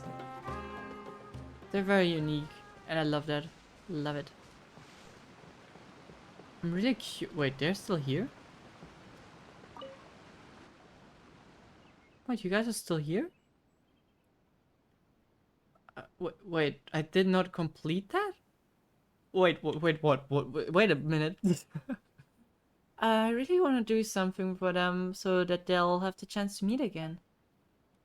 Yeah, and apart from these two fungi, Paimon's a little worried about the floating animal fungus camp. I feel the same. I have an idea. Why don't we bring them over to live with the other fungi? Both sides have previously lived in the presence of an elemental life form, so their habits should be similar. Yeah, so they can look out for each other. Would you like to come with us? I think Nahida had like a little lisp, right? They seem happy. Looks like they've been convinced. Okay, then let's go. I don't know what I got myself into right now. What did I start? Or am I ending something? I am not sure. That weren't those from the Nahida quest? Ah, seems like the fungi here recognize us. They're so friendly and gentle. That elemental life form must have been held in high regard by everyone living here. Huh? Are you trying to play with Paimon? Well, okay then. Paimon will be over here playing with the fungi. Off you go, little kid. Have fun. I owe you an apology. When the fire siege shattered while we were inside Abab, I had planned to sacrifice my power. Did Paimon tell you that? I do not recognize what you're talking. Well, no, I don't remember actually. Oh wait, actually maybe I do. I think I do a little, but I don't recognize a lot of it. But there was something about you sacrificing yourself or something. I wasn't calm enough. I should have given it more thought and made a better judgment of the situation. When I realized that the Dendro Dragon was in danger and that Sumeru's safety was being threatened, I couldn't help but feel anxious and scared. If I decided not to take action when things can still be done, or if time ran out before I've used up all my energy, using my powers may be the easiest way out, but it's also the most difficult. Well, you still have room for quote-unquote growth. Yes, and I think I learned a lot from them. I understand what it means to have their own wishes come true, but I'm still unable to accept it. Why did it sound so peacefully content when it was doing something that just makes you want to cry? Looks like I still haven't fully grasped the concept of empathy. Well, this isn't your fault. I probably feel the same if I would still remember all of it. Thanks for comforting me. Feelings are really complex things, and there's still a lot to learn for me.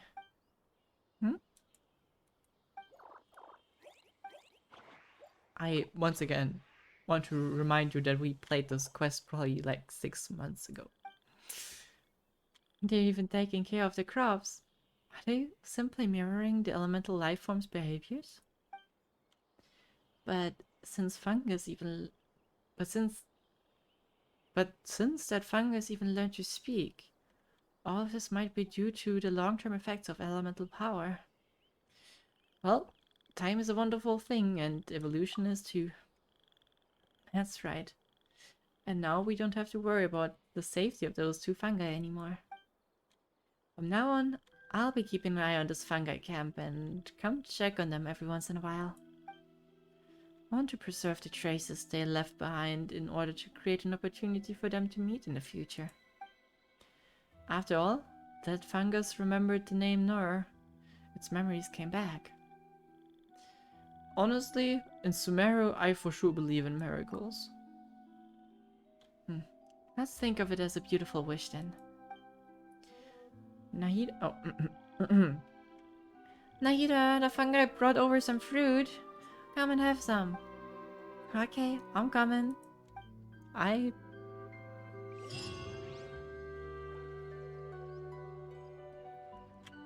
Suppose they're gonna stay here? Let's just mark them.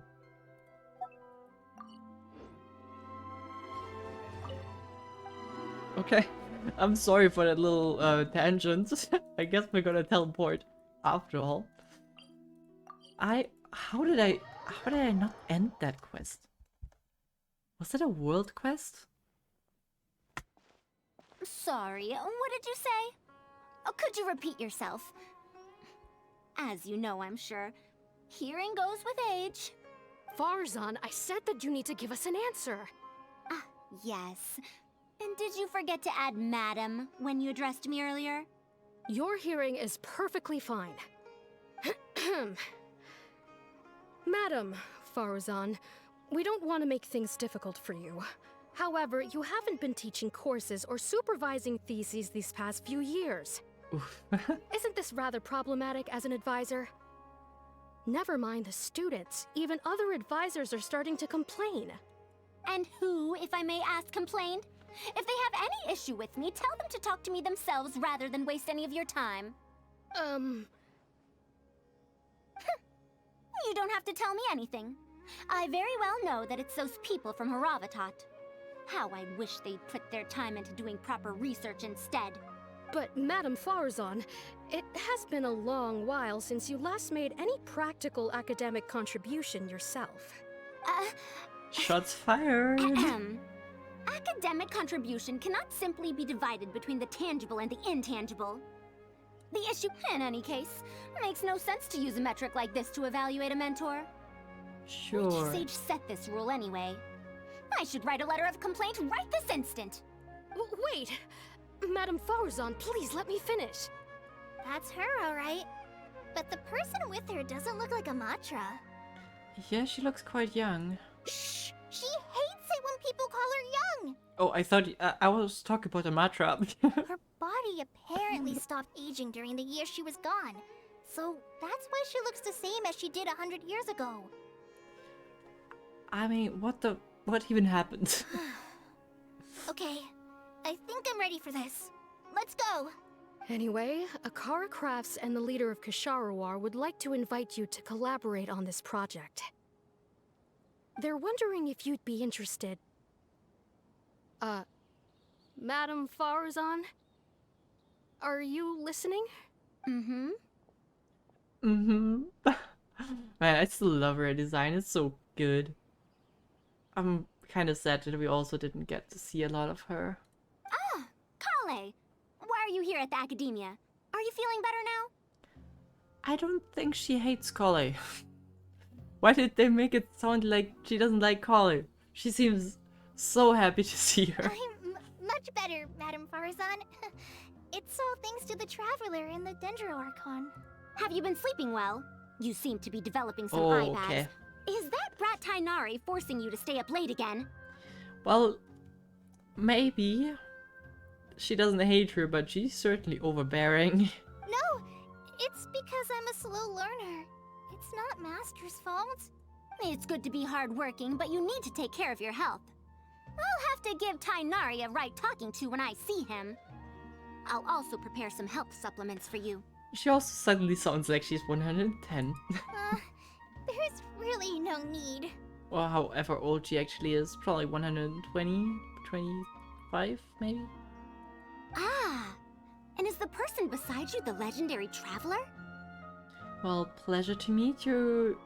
Meet your acquaintance? Make your acquaintance, madame. Oh, I've heard much about you before.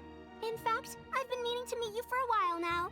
Well then, perfect opportunity. It is thanks to you, after all, that the academia is finally getting back on its feet. Even Kali's illness is... Ahem.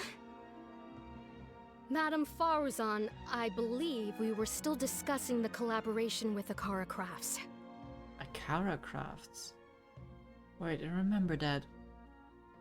Weren't they the guys that made the Aranara puppet things? I'd wager it's those Kshahrewar dunderheads finding excuses so that I'd go to their darshan. Say no more. I have no plans to change my field of research. If you're this unwilling to participate in the collaborative project, you can also consider teaching a class. It might be difficult to teach a course with topics that only fall within Haravatat's subjects, but we can't delay this anymore. You need to give an answer.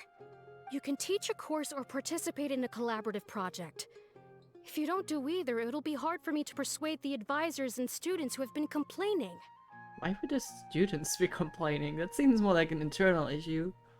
But alright, what is she doing if she's not teaching nor helping? What is she doing? I don't know. Sounds like some academia dispute that has nothing to do with what we're here for. Could you not give me a few more days to consider? This matter has been delayed for so long already. That's precisely the issue. If you don't give an answer today, I fear that someone will soon escalate their complaints to the sages. Actually, that's a really great answer. I don't know, we've been pushing this off for like 5 months already. Can we not just do another week? Like, it's not that much. I love that. That's great reasoning. Now you two are here at Tainari's behest, I take it. I'm sorry, but given the current situation, it looks like I'll have to come over some other day. Collie seems like she wants to say something, but seems afraid. Can you give me a moment with Collie, please? Of course. I shall need some time to think as well. Okay. Is it urgent? What now? She seems so busy. Tighnari said if she's busy, then we can delay it, right? Master said there's no rush, but I know that he's been busy working on something at Pardees DI, so he hasn't returned to Gandharville for several days now. I feel for Madame Farazan, but I still want to ask her to come with us. But if I get her in trouble with the academia, then she won't have the time to help Master. What should I do? Oh, this is such a headache.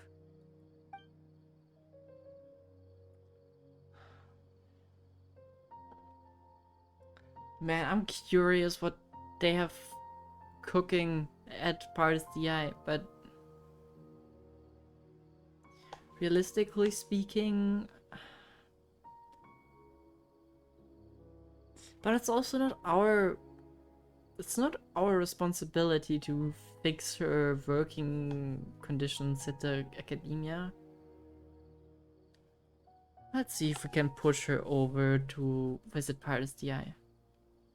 We don't have to be too cruel or too pushy. If she says no, it's no, but like, this is not our business. But if someone does complain to the academia, wouldn't it make Farazan's situation more awkward? What's another week? And if the academia investigated and found her at Pardees DI, things would get even worse for her. Do you have some way to invite her over to Pardees DI without stepping on the academia's toes? Well, maybe let's observe first and see how if we can find something. Okay then. I'm counting on you. Maybe I will feel regret after listening to I them. have to Who teach knows? students from Haravatat or owe Kasharawar a favor. It strikes me that they might be even less happy about such a deal than I am. I think I can sympathize with them. Madame Farazan, we're back! Sorry for asking again, but are you sure you can't go to Pardees DI today? Well, since you're asking me so sincerely, let's just ignore the academia and... Wait, what? Please, Madame Farazan, focus. Today's the deadline. Well, actually, Tighnari wants to invite her over to discuss some research, you know? Huh? Yes. I see. No wonder he sent you two over. Why, that lad didn't make it very clear in his letter, now did he? Otherwise, I would have reported it as part of my research. Yeah, that's right! Yeah, Master sent us over to explain everything to you. Wait. Opportunities for collaborative research don't just come out of thin air. This seems like too much of a coincidence. Also, there isn't much overlap between Madame Farazan's research and that of Amorta, right? What will you even be collaborating on? Master wants to research, A fully automated irrigation system. A fully automated irrigation system? That came out of, like, out of left hand. Precisely. How? It's a system that can automatically adjust the amount of water it provides based on the season and the plant species involved. That's just an irrigation system. I saw a similar mechanism while exploring a rune in the rainforest. That's why Tighnari wanted to collaborate with me. A mechanism like that exists? Why haven't I heard of it before? I found it 100 years ago, so it's only natural that you don't know about it. Why don't you go ask your teacher's teacher? Perhaps they've heard about it from their teacher. But we can't prove its existence one way or the other, right? Yeah, the point of doing research is to create something, not to prove that something was created once before. I think you're missing the point, Mrs. Academia person. Fret not. I'll have Tighnari write an official proposal to the Academia later. That should do it, right? An official proposal. Fine. We haven't made any progress with either the collaborative project or the elective course anyway. I'll go inform my superiors now. Please do take care of the paperwork as soon as possible. Don't delay this any longer. We'll make sure of it. Sure. I'll be sure to needle him until he gets it done. Great, now we also inconvenience Tainari. Phew. I think she bought it. Well, it was really quick thinking. Even though this is our first meeting, I must say, we make a good team. Wow! You made up that excuse on the spot, huh? Madam Farazan, did you really find an irrigation system 100 years ago? If the Academia asks for any details... Who knows? It's been 100 years, so it wouldn't be too surprising if I've forgotten a few details, no? Yeah. Huh? Then how will we explain things to them? I'll let Tainari worry about whatever documents we might need to send to the Academia. If I'm right, the request he has in store for me won't be any simpler than the Academia nonsense. Sure. I hope we didn't just cause too much of an issue, but that's probably fine, right? We got her over to Pydus DI, so that's all that matters to me. Master, we're back! Huh? Where did he go? You don't have to shout. I can hear you. Well, you got here much faster than I expected. I thought you'd have a lot more business to take care of. Now we're just good liars. Thanks to the Traveler, I was able to, pawn off various problems of mine onto others. Onto others? What does that mean? You'll learn about it later. We can discuss that later. You're looking for me because of the thing you mentioned in the letter, right? We're on the perfect wavelength with her. I love it. That's right. Please follow me.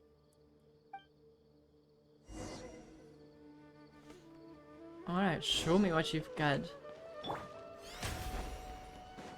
Because I'm also kind of curious. Doing legal research here.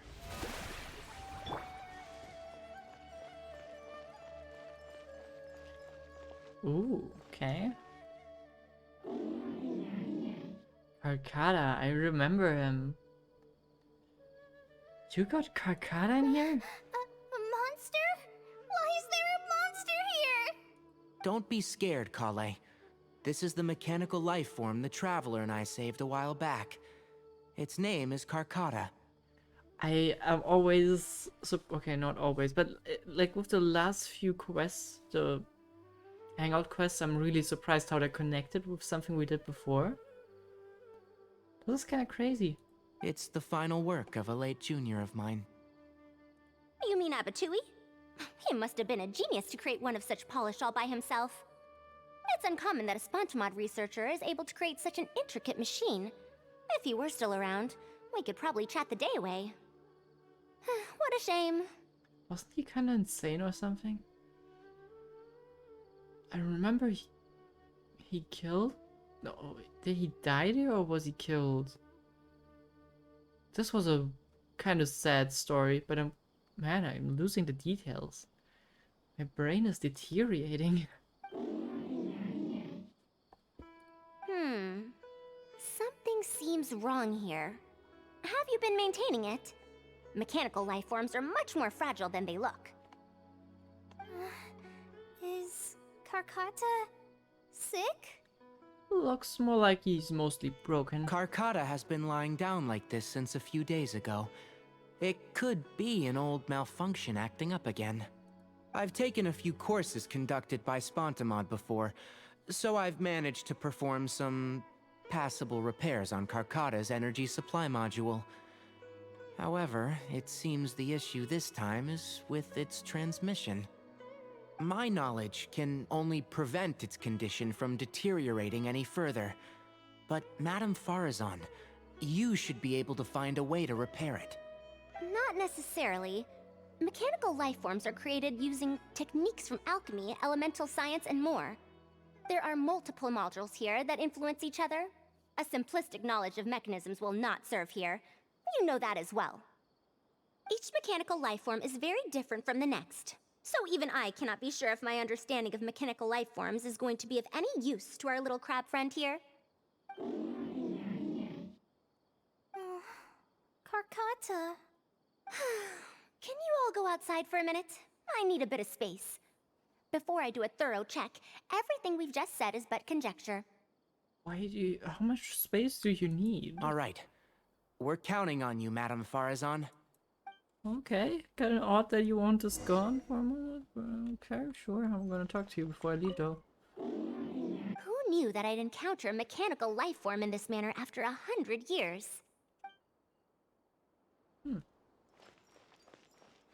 Man, this place also gives me memories of our Scaramouche encounter. Ah, man, chills, chills, chills. I didn't know mechanical life forms could get sick too. You have to get better soon, Carcata. I suppose they can break. What's the name of that girl? What girl? Which one you talking about? We'll wait here till Farazan finishes her inspection. In the meantime, I'd like to talk to you about her. The one that got brainwashed. Wait, okay, I probably there's no point in me trying to think about it because I won't remember it. It was the one that meditated right in the beginning, right? Like during when we entered Sumeru, right? Oh wait, that was her also. Ah man. She had a pretty memorable name. I can't remember it for the life of me. But yeah, she was creepy. Or, well, I guess not creepy, but she was delusioned. Let's, while we have the chance, talk about her past, because it's kind of confusing. Her past, huh? Quite a few people in the academia know about what happened to her. Perhaps it'd be best if I'm the one to tell you. I've told you before that she had disappeared for 100 years, right? From her perspective, trapped might be a more apt description. Trapped in what? Her exact words were... That ruin was crawling with traps and coded inscriptions from wall to wall. I did all I could to decipher the code and deactivate the traps to escape the ruin, but there was no way out. I lost track of time and I ran out of pen and paper. In the end, I had to use stone shards to write on the walls and on the floor to decipher the code. Then, before I realized it, I ran out of space on the walls and floor. I had to calculate all the possibilities in my mind. Apasia, right, yeah, that was the name. Yeah, she was crazy.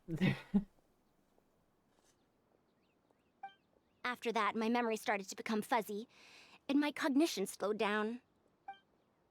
She doesn't remember anything else, including the location of the ruin, and how she finally managed to escape. If you, like, have to do that all in your head, that is crazy. When she was found in the outskirts of Sumeru a few years ago, she looked exactly the same as she did 100 years prior.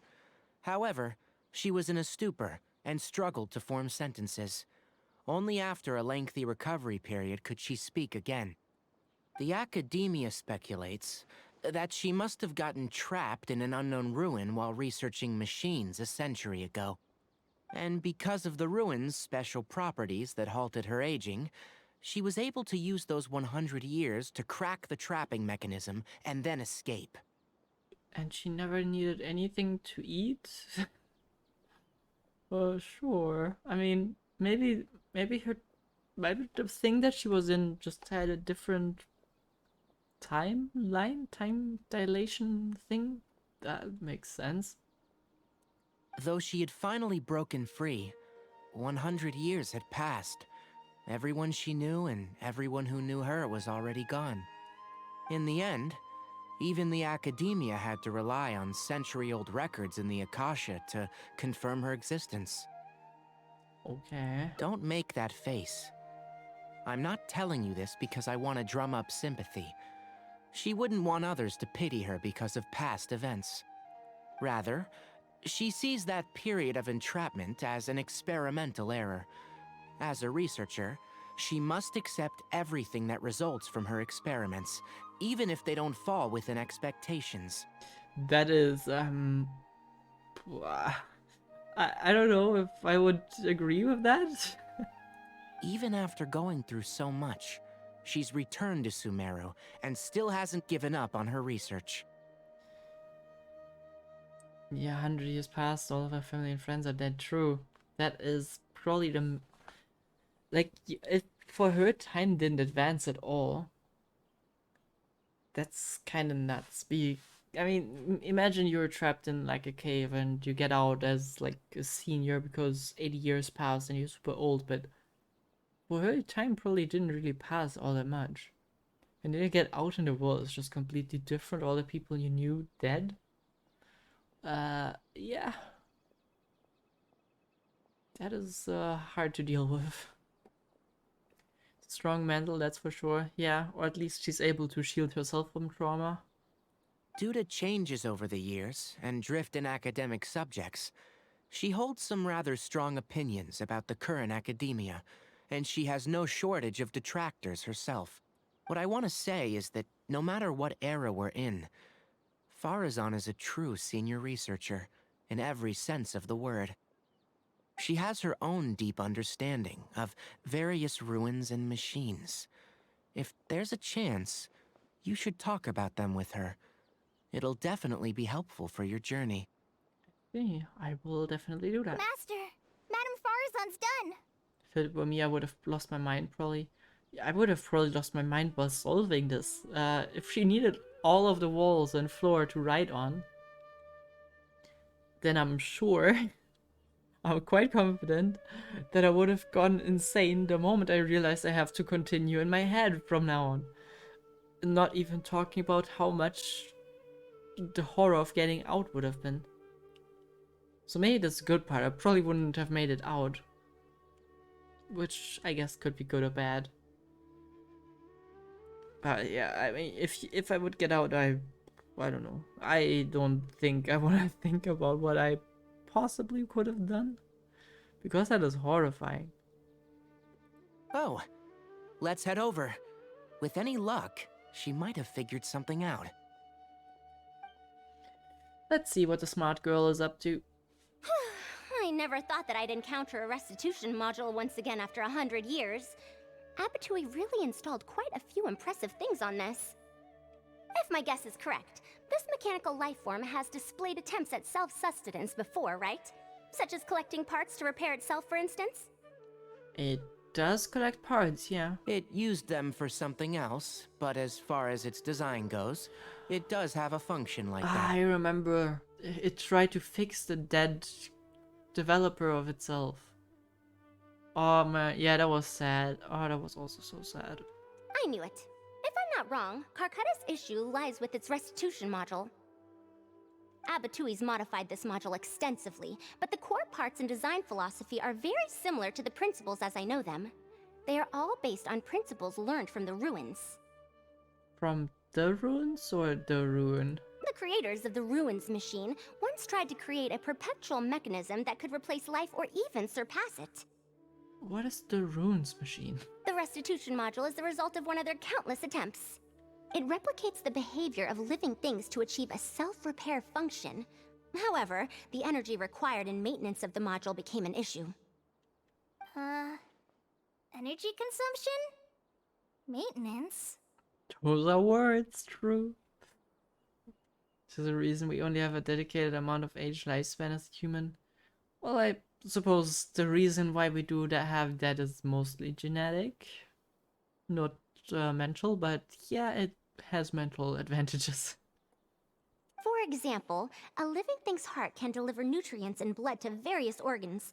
However, the bigger the living thing, the more powerful the heart needs to be. Once the heart is damaged, it'll be hard for that living thing to heal itself, and even the function of other organs can be affected.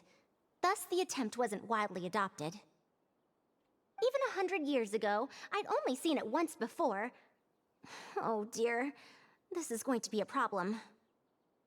Unless we're all immortal, but then we would have a problem with population growth and also how realistic is that? I would want to be immortal if it were just me being immortal. I'm not sure if I would want to be immortal even if everyone else was immortal. Because I don't know, feels like an easy way to just procrastinate forever because there's no reason to spend your time properly and efficiently. Also, I don't know, death is part of life. There's no reason to bring and create life if there's no death. Or at least very little if people could still die from other causes. I don't know. I personally am not too sad about the fact that I will one day die. That's just part of life. That is way too deep for playing Genshin. Based on my current research, I'll need to swap out the damaged parts in the restitution module to repair Karkata. If everyone's immortal, that means a huge evolution of mankind. There will have significant changes for sure. It's just something that we can't fathom for now. Yeah. I actually think we might develop a lot slower. Because, like, I mean, if you can live forever, then there's no real need for medicine. Who cares about researching medicine? And I don't know. I feel like since time is so limited, a lot of what we do as humans is trying to manage time in a sense. We get paid for working hours. Most of what we research are trying to automate or optimize things, which save time and human labor, which again is time. So without the factor of time, humanity would look very, very different. I'm pretty sure. Can't tell you how it would look, not at all, but I'm pretty sure it would be totally different. But like I just said, the module is rare, even by the standards of ancient machines. Not only that, but there is very little related research documentation available. Finding suitable parts would be like trying to find a single gear in the vast desert, to say nothing of the difficulty in making those parts from scratch. Now I reached a point when my mind is completely in philosophy mode. Great. Because now I'm kind of thinking about just brain existence. Existence is such a weird thing, by the way. But yeah, let's not make that a philosophy course. But if you ever want to ask yourself the big questions, then try to answer the reason why you are and why you can think. That's something I can never answer myself, and I probably will never get to. How did we end up here? What was the reason for that? Yeah, Faruzan being trapped for 100 years. Sure. One can only wonder where Abatui found the original parts. I might have an idea. Abatui was, for a time, quite passionate about excavating the Great Red Sand. This was when he had just gotten expelled from the academia. You mean to say he found a restitution module in the desert? Well, that is indeed possible. But the desert's huge! How are we supposed to find the parts that Karkata needs? I mean, we're 3 people plus Paimon. We can just start at 3 corners and work our way through the desert. According to the Academia's Should be records, fine. no similar parts have been found in the Great Red Sand over the past 100 years. If we want to try our luck, we'll have to explore ruins that have never been explored before. I do know that a Vahumana researcher formed an expedition team after the sandstorms and earthquakes subsided. They are now exploring areas of the desert that used to be difficult to access. Should we ask them if they've made any new discoveries lately? The chances are slim, but it's at least more effective than running around like headless chickens. Yeah, I guess so. So, who's the researcher? His name is Raid. I think Raid. he's stationed at the don't know. northeast part of the Hypostyle Desert. Let's go look for him once Karkata settles down. Oh, you and Kale should probably stay. Karkata's condition may be stable, but it would still be better if some of us stay to look after it. Besides, you still need to take care of the trouble that the Academia left for me. trouble from the academia. Well, yeah, I about thought that. you said that you pawned it off to someone else. Wait. Don't tell me. We might have, like, pawned it off to someone else, but yeah, I'll let Kale fill you in on the details. I look forward to seeing your work, Tainari. You just made him develop an irrigation system. For him. A fully automated irrigation system. That's quite the task. Master, can I help with anything at all? I can go buy things. Prepare pen and paper. Oh, you know, I seem to remember that you have a lot of homework today. Huh? Oh, yeah. I do. Well, hurry up and finish it so you can sleep early, or Farazan will worry. That's the best thing you can do now to help. Oh, okay.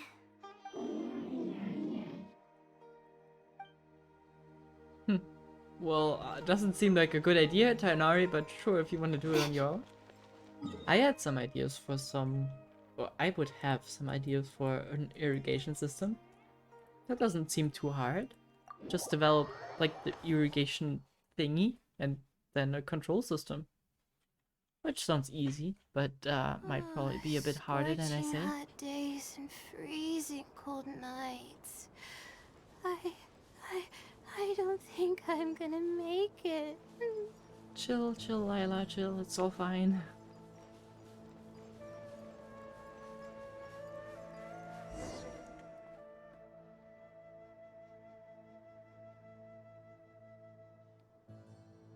What is this? This is a wreck. Halt! Mr. Raid's permission is required to proceed any further. Cool, but she's a researcher from the academia. She's welcome, I suppose. That still won't do. Mr. Raid told us to keep people away from the ruins so they don't damage the site. Damage the site? I've excavated more ruins than you've visited restaurants. Which batch of students is Raid from? I want to see him right now. He isn't at the campsite now. You should all leave. Only he can give you permission to enter. What a stubborn guy. Well, we can't just waste the time here. Like, we're not gonna defeat them, okay? I mean, we could, but I don't think that's a smart idea. I guess let's wait for him to come back. It seems like the best idea. You're right. Even if there is new information, we still have to wait for him to come back so we can ask him about it. So let's just see what we can find out from the people here. I'm going to give that Raid a good talking to when he gets back. Starting from who in the world mentored you? I love how you literally behave like a 100-year-old, but totally don't look like one.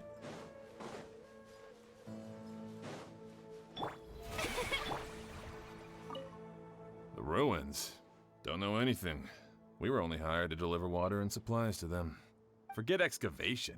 They won't even let us get close to the camp where they're staying. Alright.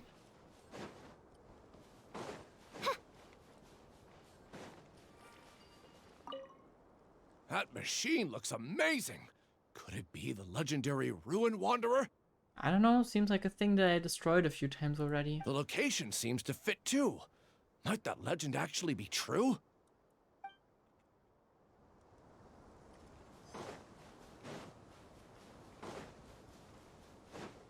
I'm not sure what they're talking about, but sure. We'll find out. This area used to be ravaged by frequent sandstorms, but it's been calm lately for some reason. They say that this was done by a single traveler? But seriously, is such a thing even humanly possible? Yeah, nah, I wouldn't believe that. Seems like some big baloney. Well, I found out everything I could. Is there anything that stands out to you?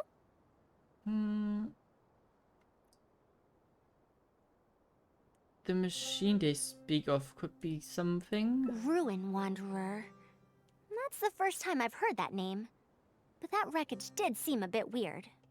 What's weird about it? It's a bit far away. And I can't really say for sure from this distance. Perhaps we should ask the villager from before about the legend first. Okay.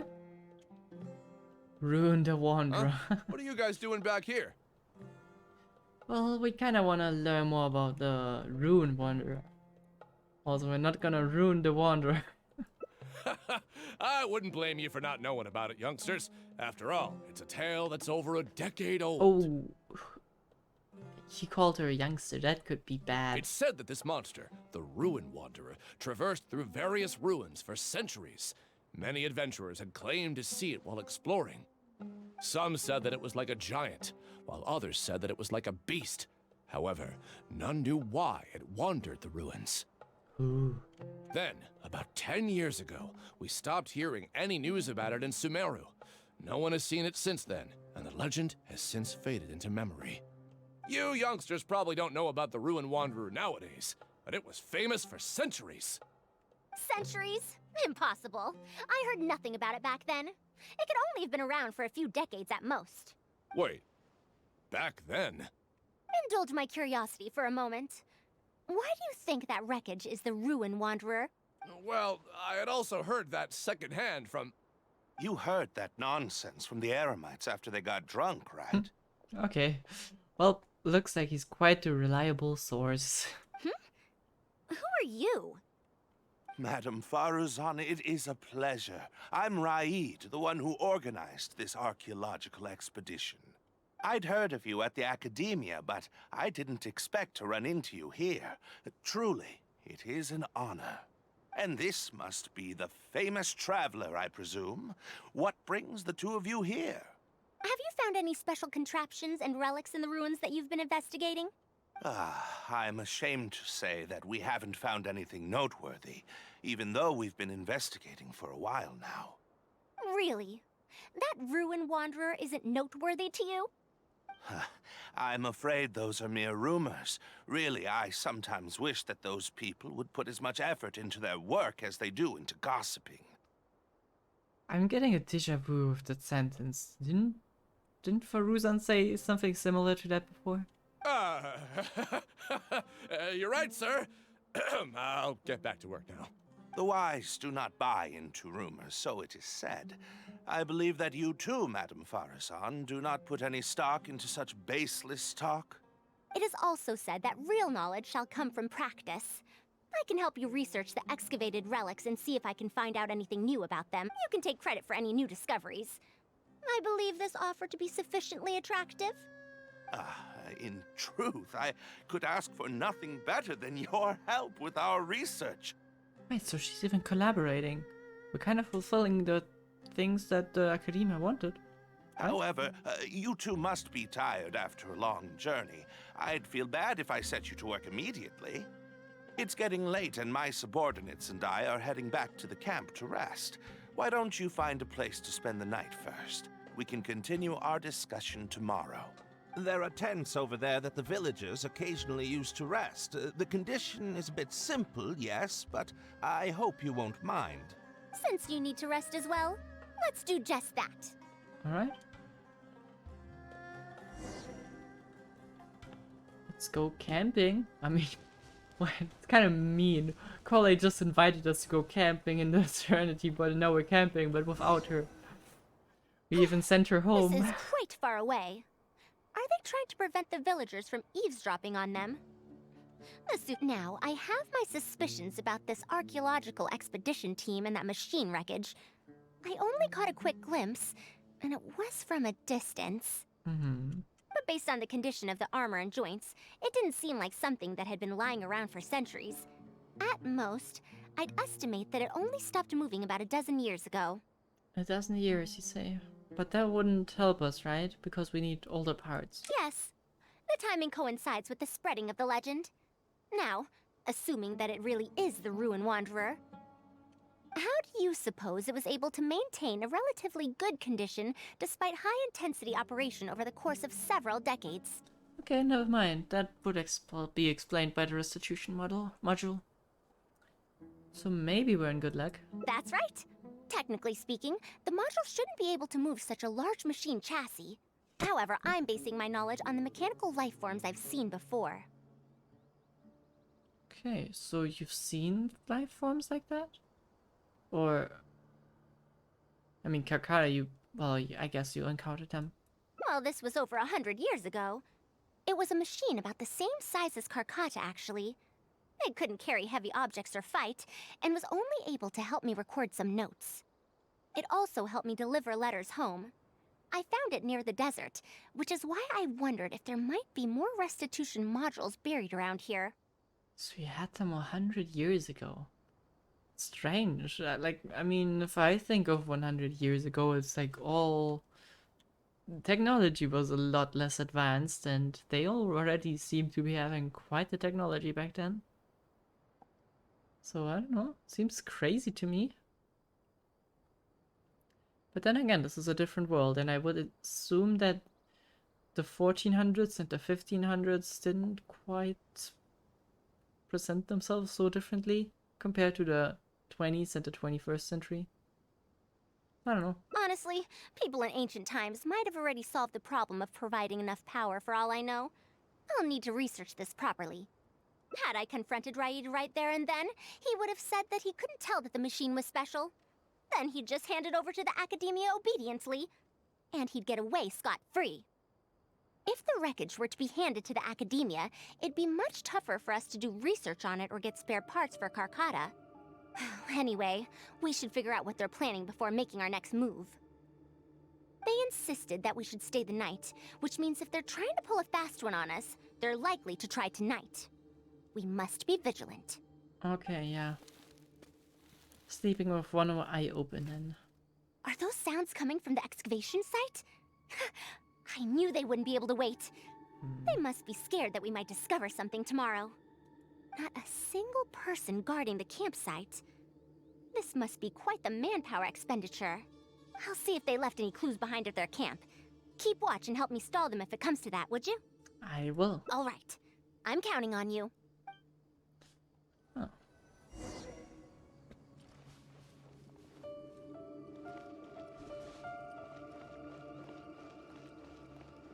Well, I guess there really is a rivalry between the different faculties, but this is just... I guess he's right. We are trying to steal something from him, so he's in the right. I'm not sure why I'm blaming him.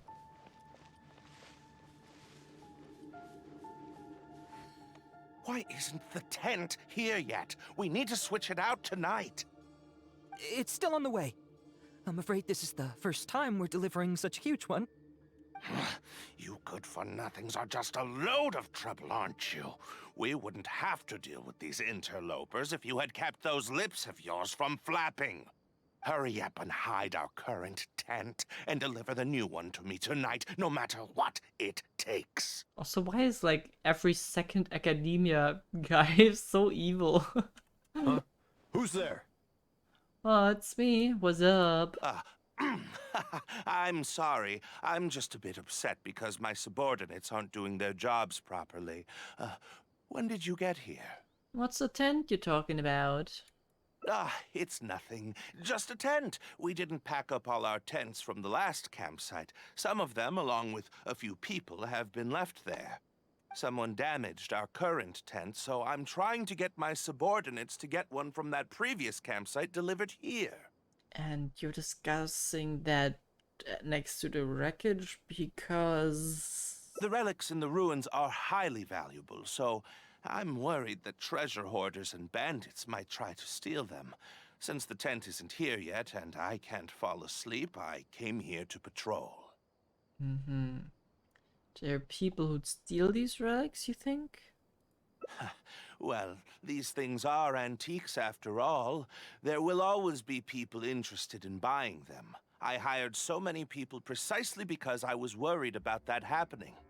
Speaking of which, I'd like to ask, is the Academia really aware that you've traversed through the desert to come here in the middle of the night? Hey, don't make it sound so judgy. I'm not even employed by the Academia. Also, where's Farazan? Why isn't she with you? I'm right here. Also, you forgot to address me as Madam.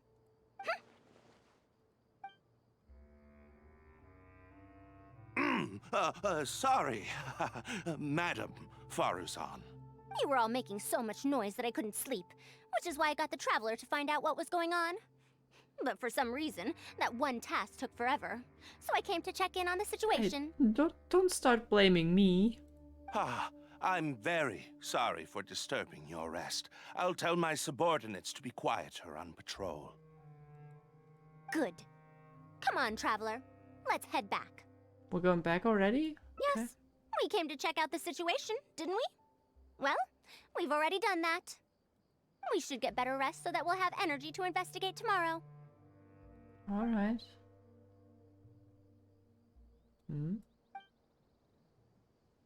Was I wrong?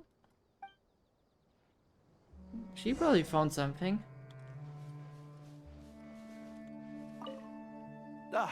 Sorry for disturbing your rest. Sorry. I'll tell my subordinates to be quieter in the future. I'm so sorry for disturbing your rest. Oh, Man, he's putting up such a fake tone. Especially once you heard him being mad. You can't unhear it. Alright, time for sleepy, I think. Thanks for dealing with them. Now, I found something good on my end. These are the excavation records from their campsite. According to them, the ruins have been raided before, I also observed the wreckage up close earlier. The weathering is nowhere near as extensive as on the relics that have been buried for over 100 years. There's no doubt that the wreckage in the ruins don't belong to the same era. Instead, it must have wandered into the ruins about a dozen years ago. It could have fallen into a trap or encountered a glitch within the ruins, remaining stationary like that until it was discovered recently. However, I still don't know why they'd want to hide it. I have no doubt that the researcher could definitely reach the same conclusion I did. The last few pages of the excavation records are written in code, which I still need time to decipher. The answer may lie within those pages.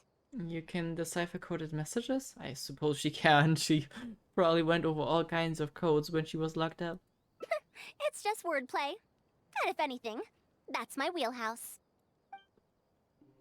Faruzan gets to work deciphering the code. Just a bit more. I see now. Help! Please help!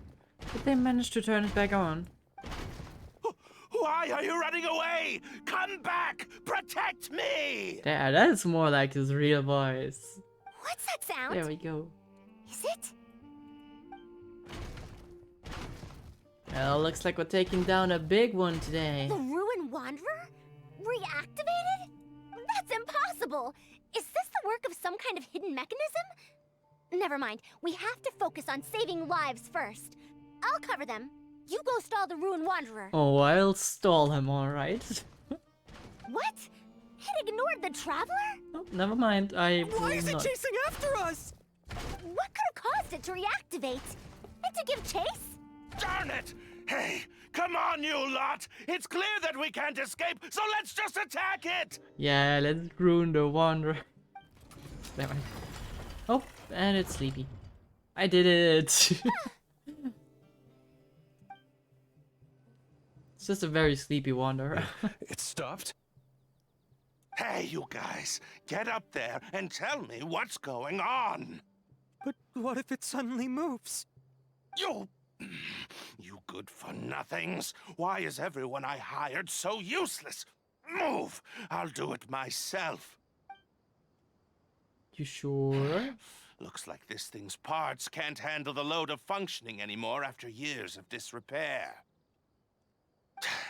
When it first reactivated, I was wondering if it'd be as amazing as the legends had pegged it to be. I didn't expect it to be so much weaker than it looks. How disappointing. Disappointing, you say? Now, is that because you won't be able to sell it for much? Faruzan, you may be my senior as an academia researcher, but that doesn't mean you get to slander me. You wrote these excavation records, did you not? Or perhaps calling it a ledger might jog your memory a bit better. Okay, never mind. She has a point. I don't recognize that thing. January 3rd, excavated 5 tents. January 5th, 3 tents sold. Nice. January 10th, 1 special tent pre-sold. It must quickly be switched out with an old tent. Wait, that's just scam. So, tent is your code name for Alex? You're supposed to be an archaeological expedition team, and yet here you are, secretly selling the relics and profiting from it. Okay, that makes a lot more When you sense. believed that you had found the wreckage of the Ruin Wanderer, you tried to switch in wreckage that you had excavated previously to pull the wool over the Academia's eyes. After all, there would probably be many wealthy buyers interested in purchasing the legendary Ruin Wanderer in the black market, yes? And then we arrived just before you could finish your work. That forced you to speed up your plan, and you tried to complete the switch overnight before I could investigate the wreckage. In your haste, however, you accidentally activated the Ruin Wanderer instead. Did I get that all right? I don't know what you're talking about. You lack the curiosity befitting a man of knowledge, nor do you have respect for mechanical life forms. You're not fit to be a researcher. Ooh, Ridiculous. Curiosity? Respect? I'm not here to hear you preach. Hey, we're leaving. Mr. Aid! Behind you? Oop, it's getting up again. Oh, yep. The Wanderer has been unruined. Oh, he dead. Why is it moving again? Run!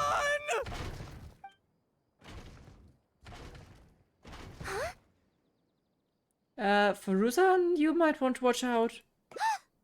Some said that it was like a giant, while others said that it was like a beast. However, none knew why it wandered the ruins. Technically speaking, the module shouldn't be able to move such a large machine chassis. However, I'm basing my knowledge on the mechanical life forms I've seen before. Centuries? Impossible. I heard nothing about it back then. It could only have been around for a few decades at most. Why is it chasing after us? So you've been looking for me this whole time? Huh? Well, he didn't get far again. Long time no see, Tamimi. You know that thing? Why did you know that thing?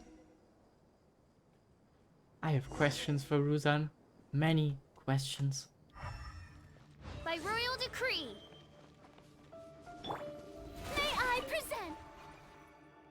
Dear Farazan, I hope you're doing well. It has been over 20 years since you went missing. People from the Academia keep telling us to give up and that you're most likely dead. But somehow, I feel like you're still alive. Yes, that you live still in some corner of this world. You've always been persistent, able to shine no matter what situation you face. I believe that this persistence serves you well in surviving and finding your way home. Unfortunately, I likely won't be able to welcome you home when you do. I don't have much time left, and my reflexes have slowed. Others keep telling me to stop exploring ruins. Only Tamimi is still the same as before, always running off to places which you've been to. Your teacher and friends came up with an idea to remodel Tamimi, so it can search for you in our place. You didn't like coming home back then and would always get Tamimi to send a letter back. Now we're leaving a letter with Tamimi. I wonder if it'll ever be delivered to you. I don't know the answer to that question, but if you ever read this letter, I hope it'll be when you've already found your way home. I regret not being able to say this to you myself, but I'll still feel sincerely happy for you, my dear daughter.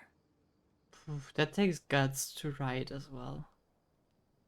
She was very confident that she would make it out there. It's crazy. Welcome home, Faruzan. Look at you, Tamimi. You've changed so much after all these years. Thank you for waiting for me all this time. I've safely received the letters. Your work is done now. You can sleep.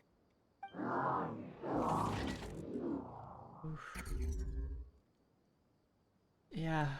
To Mimi, the mechanical life form I encountered back then. When I would go on expeditions, it would follow me, take notes for me, and send my letters home. When I met with that accident, it was on the way to deliver a letter for me. I once thought that I'd never get to see it again. I didn't expect my teacher and others to remodel its self-repair function, upgrading it to self-learning. And so, in order to plumb the depths of unknown ruins and overcome dangerous traps, it repaired and modified itself using parts it found along the way. 1 decade of wandering became many, and soon, Tamimi, which used to be incapable of even moving heavy objects, became the Ruin Wanderer. All so it could deliver these last letters from them to me. You know, that is very much similar to, I forgot the other name of the robot, but that tried to fix his master. They are very much sentient in a weird way, or at least have a very strong desire to fulfill their mission. Even though they all had passed on, they still prayed for your safe return. It's kind of a nice thought, no?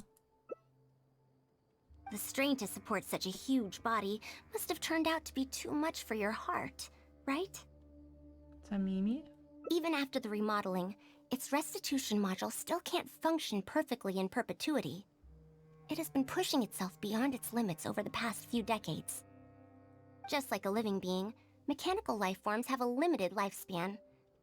It probably became trapped in the ruins all those years ago because its shelf life had run out. It most likely only reactivated because it detected my presence. And then it mustered up everything it had to deliver that last letter. Now, it can finally rest in peace.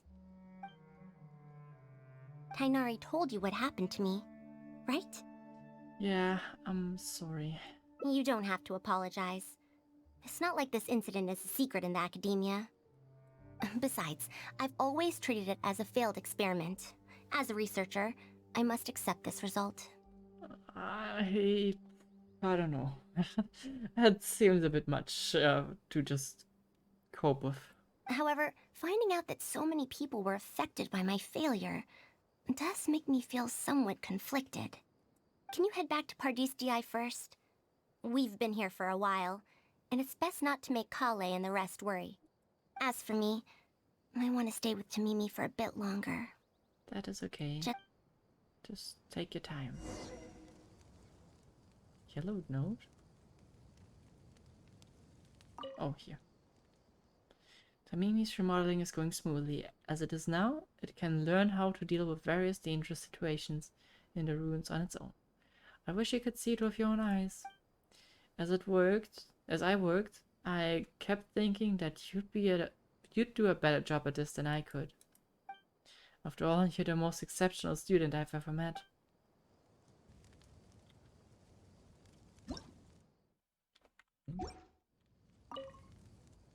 Dear Madame Faruzan, the notes and manuscripts we found on Tamimi have been transcribed and organized, and every one of them has been marked with your name.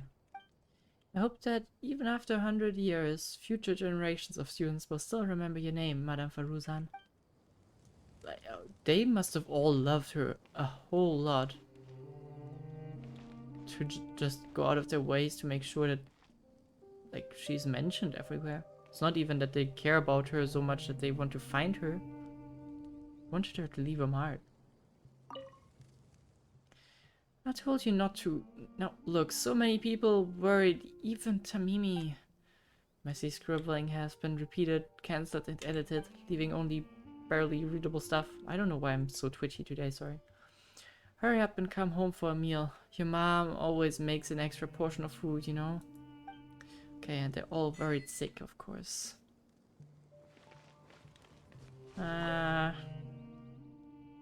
Faruzan's head hangs low in silence. The desert breeze breathes gales of wind, and the sound that can be heard is the scattering rise of spreading grains. Yeah, that is probably shattering. Well, I didn't. When you said that there is a sad ending, I didn't expect we would get to that one. But looks like that's the one that came to be. But, I mean, it's like sad in some way, but I think it's also... I would probably be really glad if I got to receive those messages. Sure, you'd learn that the people were worried sick back then. But at least, you know, they at least managed to give you what they wanted to. Their wish was kind of fulfilled. At least the one from the mother.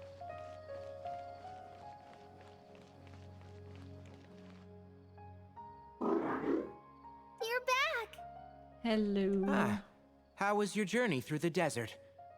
Wait, where's Madame Farazan? Yeah, she'll take a moment.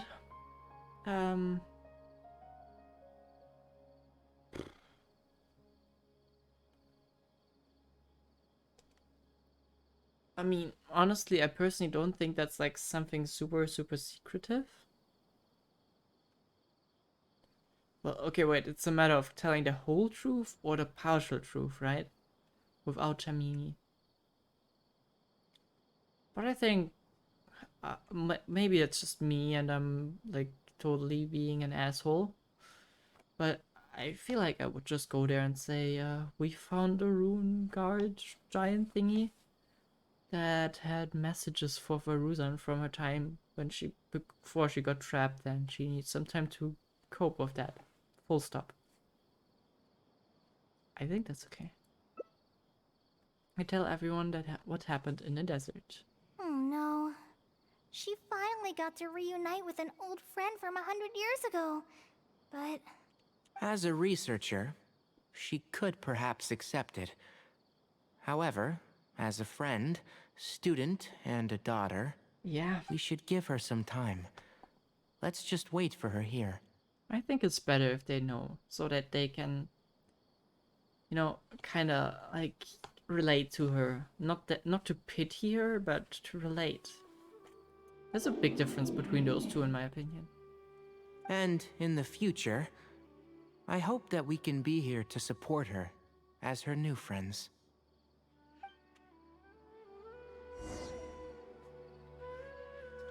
Wait until one day later. Well, usually it takes 2 days for Ruzan's quake.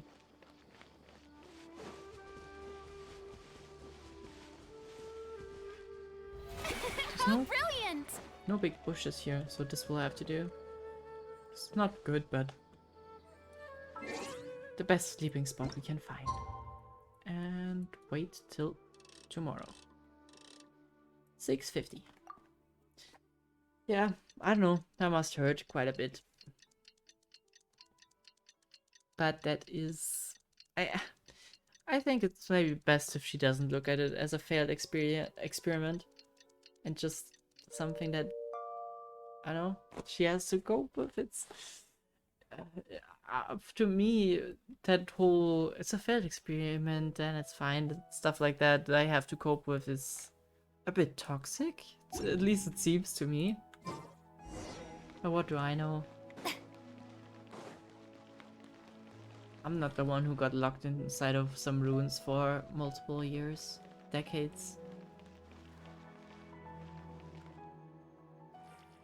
I'm back! What? Is there to be no welcoming party? We've all been waiting for you, Madame Farazan. That's more like it. Now, here are some components I brought back from the desert. Switch these out with the ones Karkata is using right now, and it'll be back in ship shape. I suppose she also, like, dissected her old friend in order to get that? Huh? Why do you all look so solemn? Come now. Liveliness befits youngsters more. Madame Farazan, did these parts come from... Come now. I thought that you must have encountered some major problem. This isn't something you have to worry about. Well, it looks like you already know everything. But no need to feel bad. Like I said before, as researchers, we must learn to accept our failures. Tamimi had been operating beyond capacity for a century, and I'm unable to repair it with my current abilities. Not even with these parts. It would thus be much better to use them to extend Karkata's lifespan. You can also look at it as a way for Tamimi to live on, at least partially, in some other shape. As a senior, it is only right that I do something for the people who come after me. That holds true for both researchers and machines. Besides, I didn't say that I would be giving you these parts for free. They will only be used for Karkata temporarily. Otherwise, you wouldn't be able to help me with my research. I'll be sure to revive Tamimi once I've fully deciphered and replicated the creations of the ancient civilization. Well, then you can just create a bunch of these cores, right? Then it should be fine. All right. I'll do my best to help. Me too. Although, I'm not sure if I'll be much help. Yeah, I'll help too, I guess, but I'm kind of busy. Thank you. If they could remodel Tamimi successfully even back then, there's no reason why we won't be able to do even better. Yeah, I would assume so. And when that day comes, I'll be sure to say, welcome home, Tamimi. And fade to black. Yep. Aww. Man, I love it so much that this kind of, like, is connected with the old quest that we had. Oh, wow. Okay, this goes in 3 directions instantly? A mysterious senior, an academic problem, a greater problem. Wait, how does this separate into 3 chapters?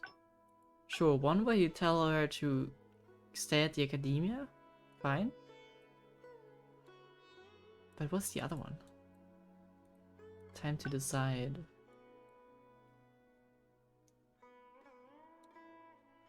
Oh, that is when I could have not told the others about it. I suppose those endings are very minimal in difference. But this is a nice picture. I like it. Alright, cute. Perfect. I forgot to collect the rewards. I should definitely do that. I also forgot to do that for Lynette. And for Madame Faruzan. Let me collect one of your rewards as well. Thank you very much. Thanks for enjoying the hangout with me, Faruzan. Madame Faruzan. Excuse me. I very much appreciate it. Is that... Is that him? I assume it is. That's nice. He looks a lot more boxed up, but healthy, I suppose. That's nice.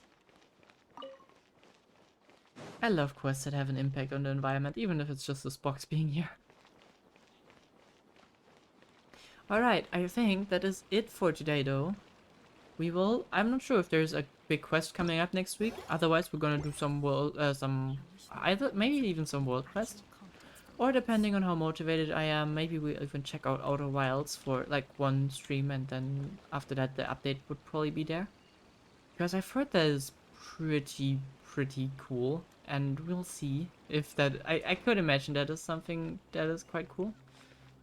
But yeah, I think we might do just some hangouts. We'll see. We'll find out. Depends on how much time I have. Next week is the first week of university again, and as far as I know, my schedule won't change. Like, my schedule does change, but not my streaming schedule shouldn't. So that should be fine.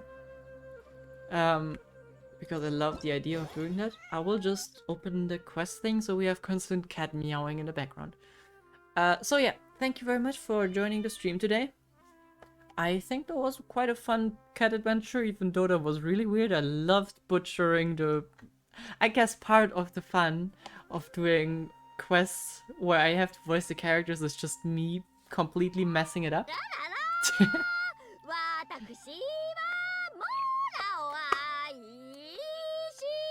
I'm just glad. 1 second. I'm just glad that it didn't have to voice Story because that doesn't work at all. I mean, Fischl was already probably the best performance, and that was bad. So it's part of the. If you join a stream with me and we're doing something where I have to voice the characters, you know you're in for a ride. And the worst part is just if they're playable characters, because then they have already some voices, but otherwise I can give them stupid voices that just work, because they don't have one. Just like, I think we had this Mario guy sometime, and I don't know how many times I gave people Italian accents for no reason whatsoever. But yeah, so maybe we should actually do a world quest next week if I have the time for it. That would be kind of fun. Also, there's so many bags, so many stockpiling in the back, so yeah. Actually, the Narcissenkreuz 2 quest, or I think, I'm not sure, am I done with the first one? I think I've touched the first one, I'm not sure if it was done though. But yeah, I gave the characters cool voices, so that is certainly something. The good old Colonel. So yeah, that is certainly an option. But yeah, we'll see next week. That is all in due time. We still have time. Time. Even though we'll all die one day and we'll turn to ashes. Because we're not gonna live for 100 years. But hey, we still got time, so let's enjoy that. Thank you all for joining the stream. We will see each other next Saturday. I hope you have a great week. Don't die on me, and see you all. And be happy. Bye bye. Don't sweat too much in the summer heat.